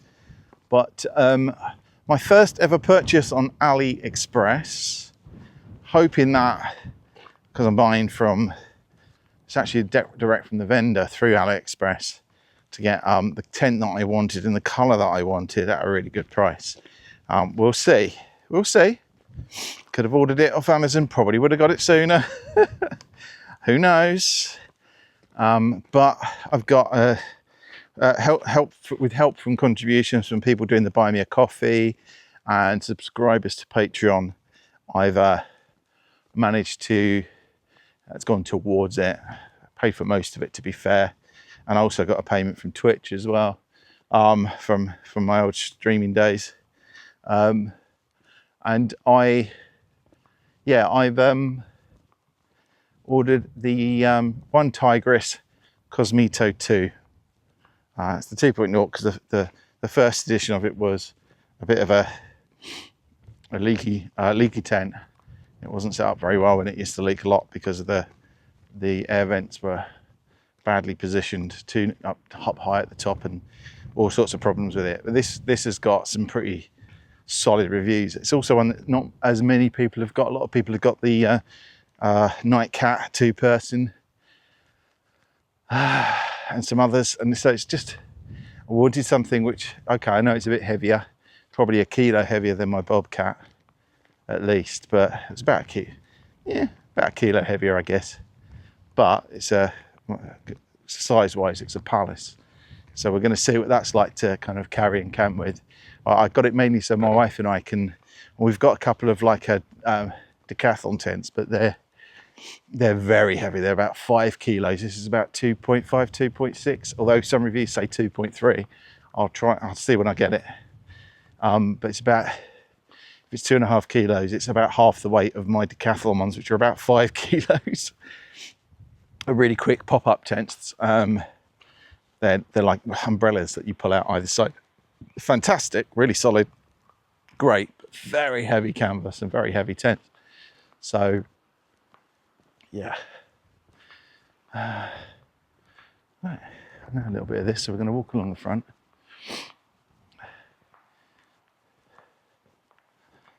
So this is Port St Mary, and just on the edge of it, some lovely houses along here. Beautiful. What we're going to do is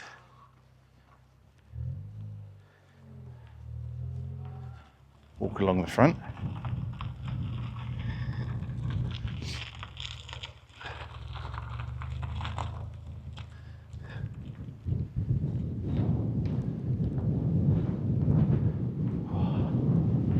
I will say that breeze is nice. I think I needed to cool down a bit as well.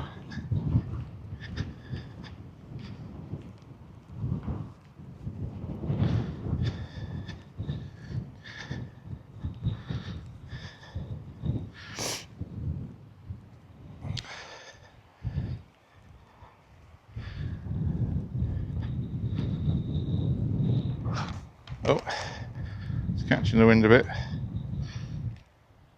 Oh, we're still charging. We'll see.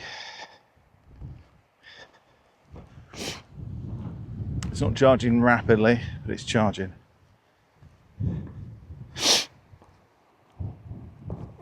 Hopefully the power bank is charging both the handle and the main camera.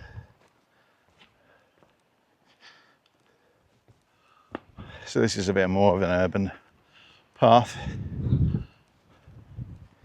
paved, although not particularly even, but it is paved.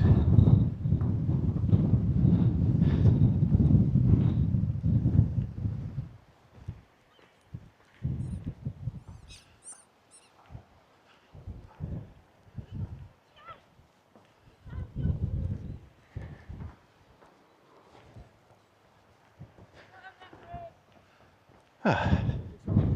Hello. Hello. Hello there.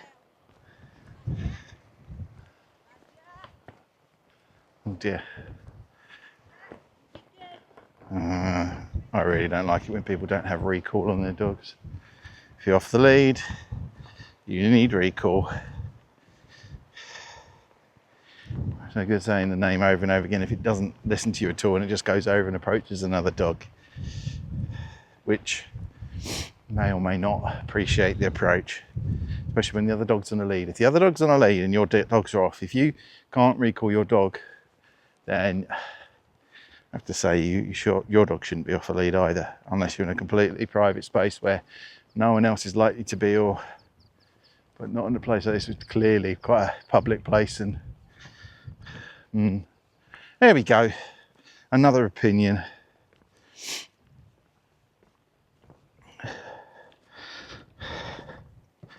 I'll have to walk one day with my pup. That might be fun. She'll be on the lead, unless we're down at sort of Castletown Beach and there's nobody there. Then we sometimes let her off. She really sticks with us, more about her nervousness than anything else. She won't approach other dogs, but she doesn't appreciate other dogs approaching her. But she's pretty good. She doesn't leave our sides. She doesn't run off or anything. That's the comfort of having, particularly me, nearby.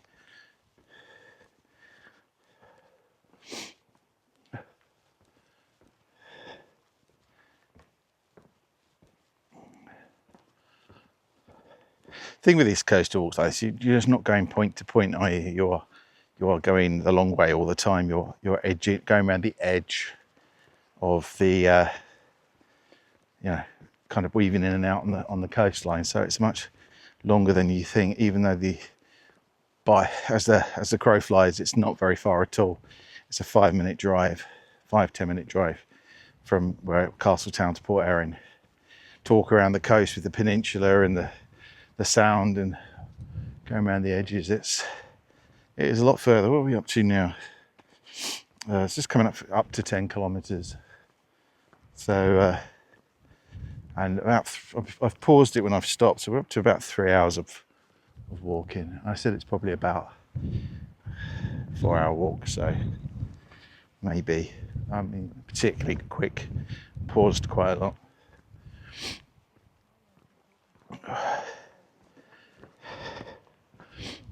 Hello.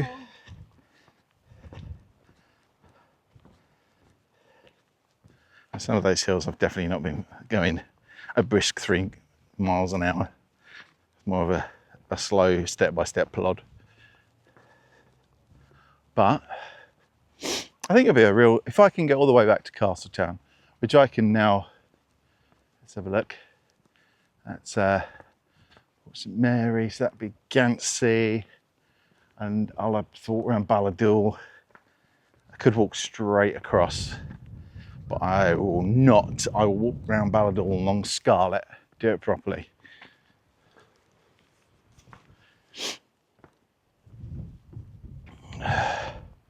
So I'll get to a point at Port St Mary, and then that will be the end of part 2.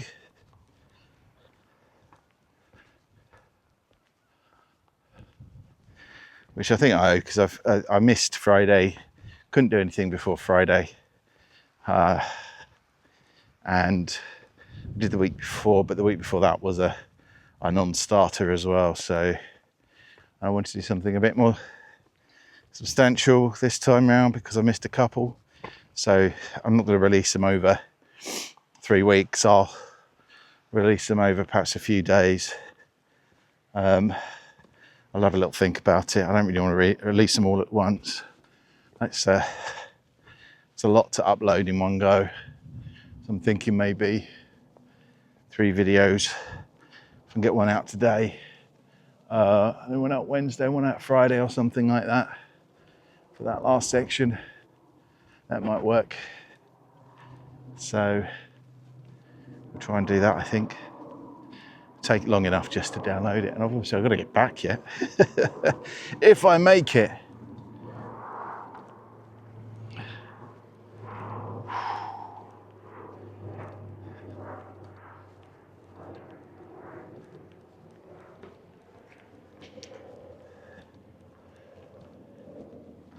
I need to cross over here.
I think you can walk along the back here, if I remember.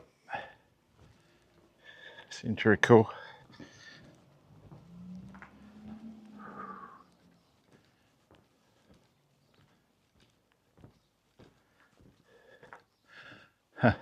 if you are someone who watches my whole videos, you'll be here now watching this and going, you know, you're used to it, you're used to what I do.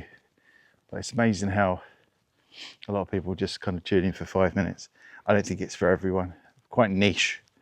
If you kind of want to put a video on in the background and have someone wandering along chatting every now and again and just enjoying kind of the scenery and the interesting things you see as you what does it say? Tom Mack's gut. A man known as Tom Mack lived in the house to the left as you are standing on Lime Street looking down on the gut. Okay. Very nice. Yes, some people tune in, it's just not dynamic enough. There's not enough action going on. But like I've said before in other videos, it's not, I'm doing what I enjoy watching, which is that kind of just strolling along with someone, walking along and just kind of have it. It's the sort of thing when I'm working, I'll have something like that playing in the background, like a video of someone having on a nice walk somewhere perhaps I haven't been before. You know, a country walk, or sometimes even just the whole camping experience where someone's just camping out and not even talking. But there's a guy called, well, the channel's called Kent Survival. And a few of my friends actually we happened to watch it. We're from Kent, I guess. And it's just great. It's like we just did a couple of camps recently. And it's just like a bit of, doesn't hike anywhere particularly, although he has done it before. Usually it's just a set of woods he drives to.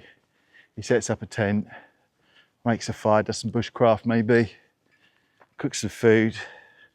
But he might be trying out a tent or a stove or a pan or a lamp or something. And the guy's doing really well. I mean, he must be worth a fortune now. It seems like he's living a pretty simple life though. Yeah. Good that we've got toilets in the front here. A lot of these old toilets are still here. There's about 2 or 3 along here. I'm sure there's one further up this road just here. Good. So many public toilets have been taken down, closed. Yeah.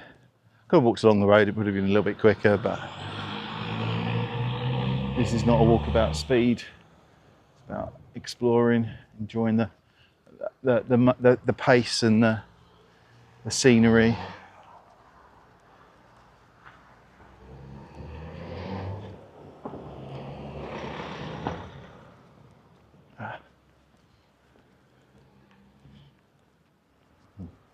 We'll walk along the path.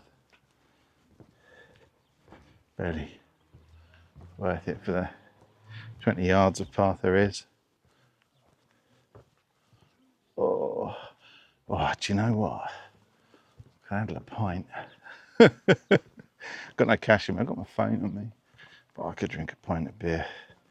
That would be a real, that might relax me too much though for this last bit. So part of my plan is that if my body couldn't take it, because I haven't done a lot of walk as long as this for a while, if my body couldn't take it, I could catch the bus from here. But I feel like I can do a bit more, definitely. So this is walking along to still the Raad Foillan. We're going walking along to Chapel Beach.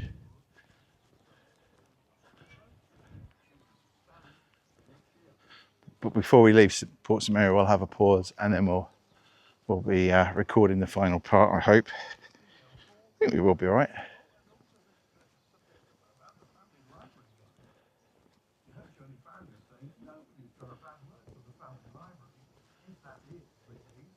Why is it going? Well, we know they're running out of money, but why have they been allowed to run out of money if everybody likes the family library and it does a good job? Why is it under threat? There's never been a better time to buy your new Yamaha. Direct from H&H Motorcycles, South Key Industrial Estate, Dublin. Online at hmotorcycles.com. With amazing across the Yamaha range and the exclusive offers of H&H Motorcycles online.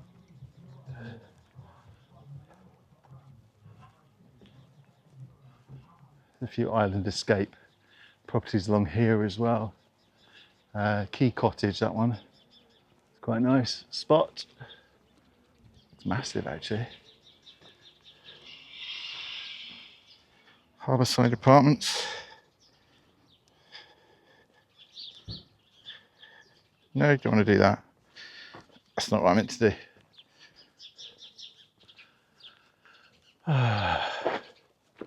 Parking never seems to be much of an issue around here.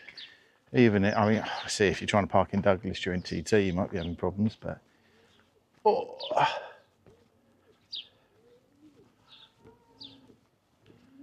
Oh, no wonder that's sold. I think I might have seen that advertised. What a spot. Absolutely amazing spot. Oh, to have that. The old Sale Loft and Smithy. I'd live there in an instant. That's just my sort of place.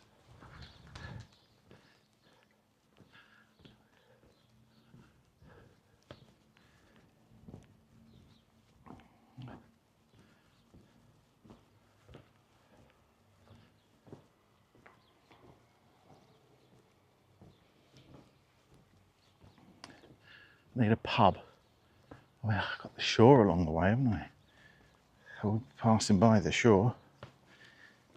Could pop in the shore for a swift half. I don't know.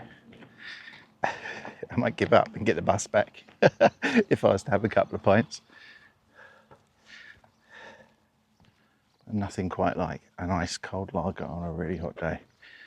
They do, I think, is it called Odin? As a really nice lager that they do.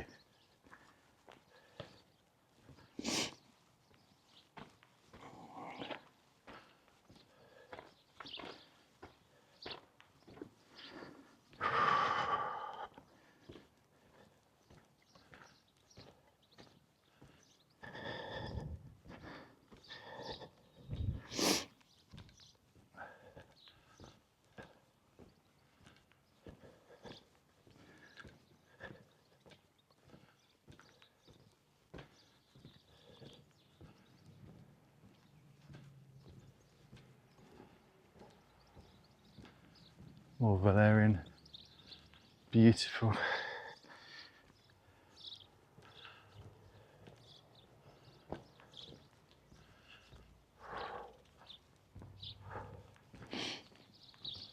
Oh yeah.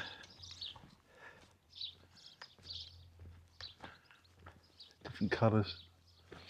Almost a reddish. And you got that pink. All along the sides of the roads at the moment, and it just looks ridiculous. Absolutely amazing.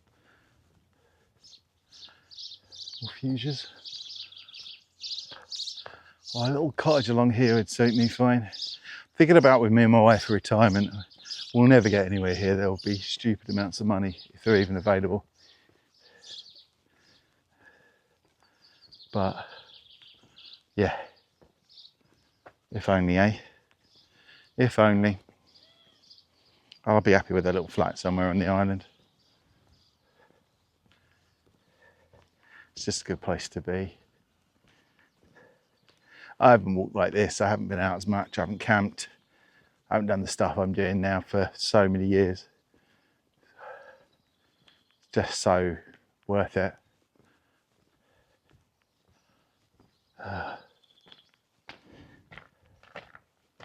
Yeah, I'm definitely feeling my thighs a little. Feeling my legs. This is an interesting bit about it. That's some building, isn't it? Is that, I think it's a care home, maybe, possibly. I don't know. But another good, nice house. So you've got this like interesting bit about here is as we walk along towards Chapel Beach, I think you've got the this walkway that's been built all the way around it. It's really cool.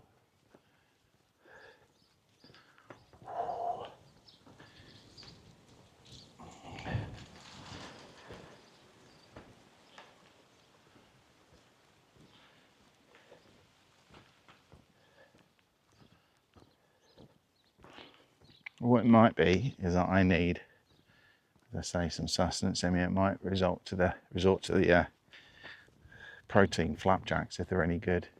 If they're not squishy and melted, but I have no idea. A bit of water. What I don't particularly, I want to walk around the path. I don't particularly want to walk right up into town and then come back down again. Again, so that seems a bit of a waste. One thing to walk down to a beach and back. Another thing to walk up to just like some shops, and I could just carry on going. There's a definite. Okay, here's the deal. If Isle of Gelato by the Sea have their van anywhere down here that I can get to, and it's down a bit near the beach or something, I'm going to get myself an ice cream, because that'll keep me going. Walking around the corner though, can I see anything? Oh, can't see anyone. Whew.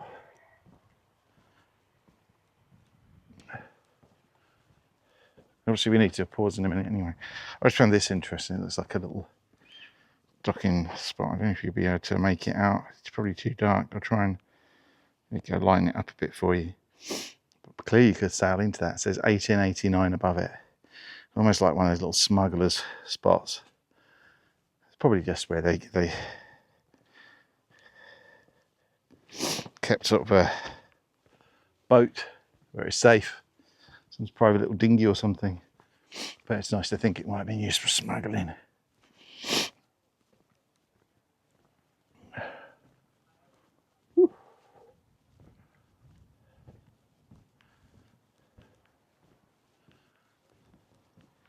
Cool little walkway though.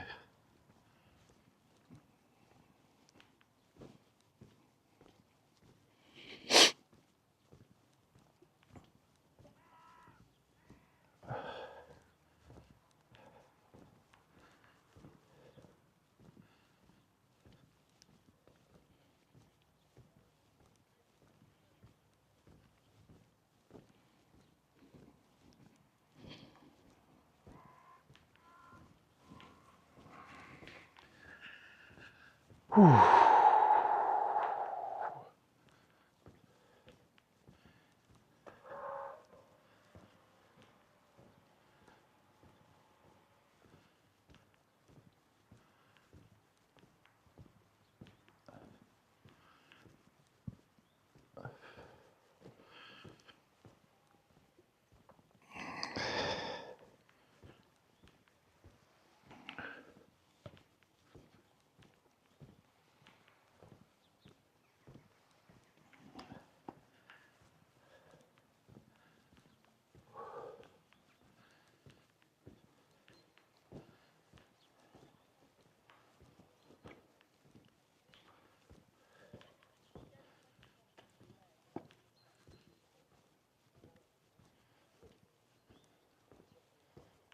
No, I'm not walking up there.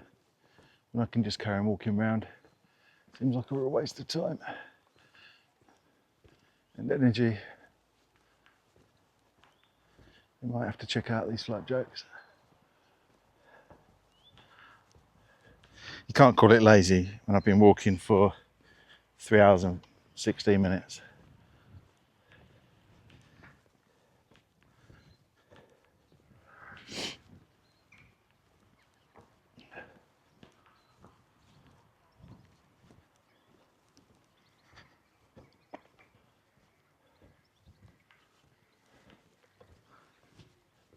It's crazy. There's not like anywhere built right on the front here, like I say, public. See how much I fancy a beer. I might, when I get back, I might pop down the road and go to the glue pot and have a pint of lager. I really fancy a pint. I already actually got the Finn & Fox little caravan-y kind of bar thing. Oh, St Mary's Wishing Well, there you go.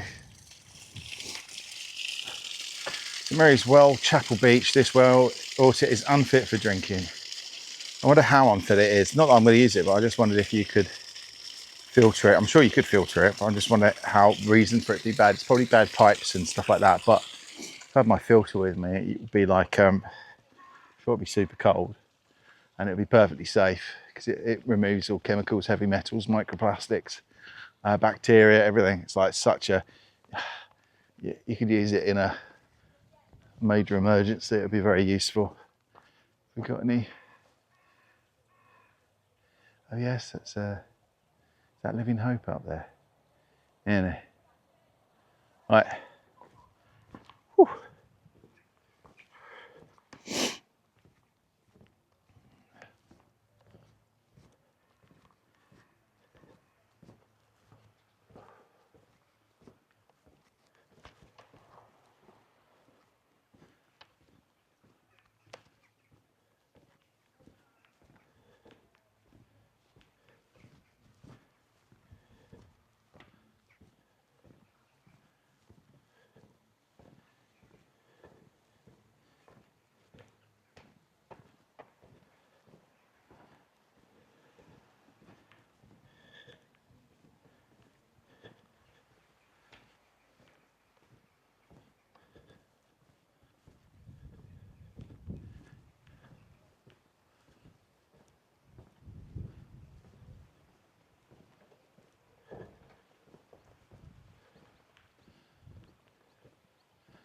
Porcelain in the front. It's been closed though, so it doesn't. That door doesn't break. That's the only thing with these things. Is, no, it's not got a set of wing catchers. That's going to fly open again. So not walked along here before. This Chapel Beach is really nice. Well, big wide beach, very fine sand. It's a bit grey, but it's a sandy beach. Looks lovely. I think a lot of these, it's like you have to walk down to get to it. Quite a lot of harbours and bays like that though, just the natural form of them.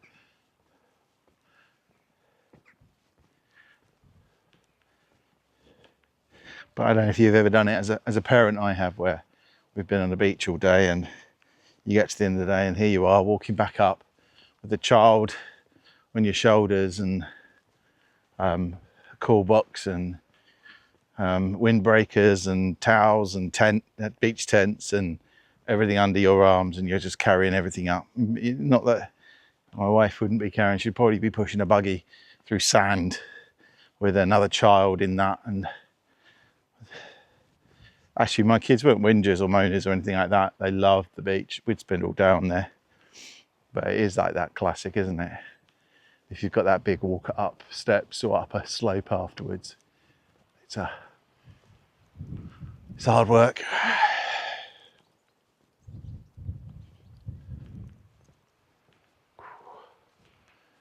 So I think I'm going to be fairly broken after this.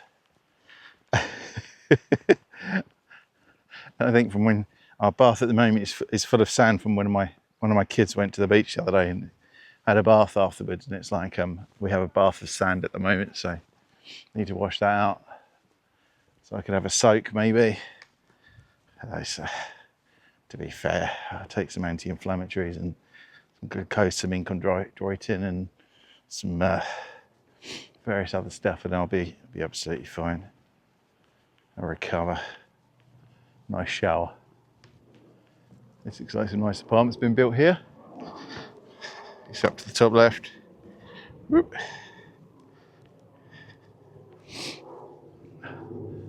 So that looks like very rusty scaffolding, which has one of those looks of a project that hasn't quite continued. Sorry, you're getting me again. That's what I wanted.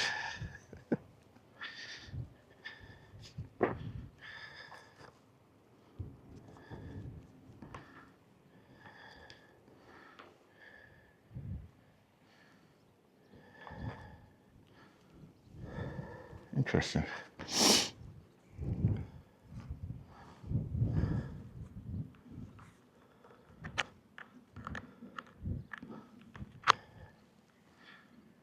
Are we charging?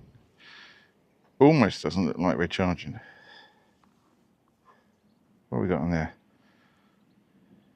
Oh, that's just recharging, 37%. For some reason it stopped charging. The hand was at 1%, the camera's at 37%. Alright, we're alright for now. For some reason it stopped charging. Probably where it's moving about. For some reason. We're okay for now.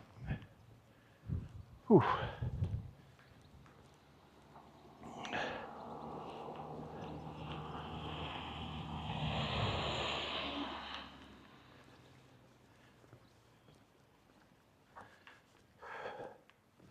Right, I think we're going to start heading out in just a moment. So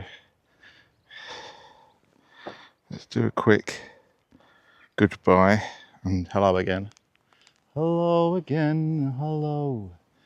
Just called to say hello. And I couldn't sleep a wink tonight. I know it's late, but I couldn't wait. Hello. Right. So I'm at Chapel Beach, Port St Mary, finishing off this video, and we'll be starting again in just a second because I'm just going to keep going. So let's do the take care of yourselves. More importantly, take care of each other. God bless, and I'll see you in part three of my real-time walk from Port Erin to Castletown. See you in a bit. Bye bye.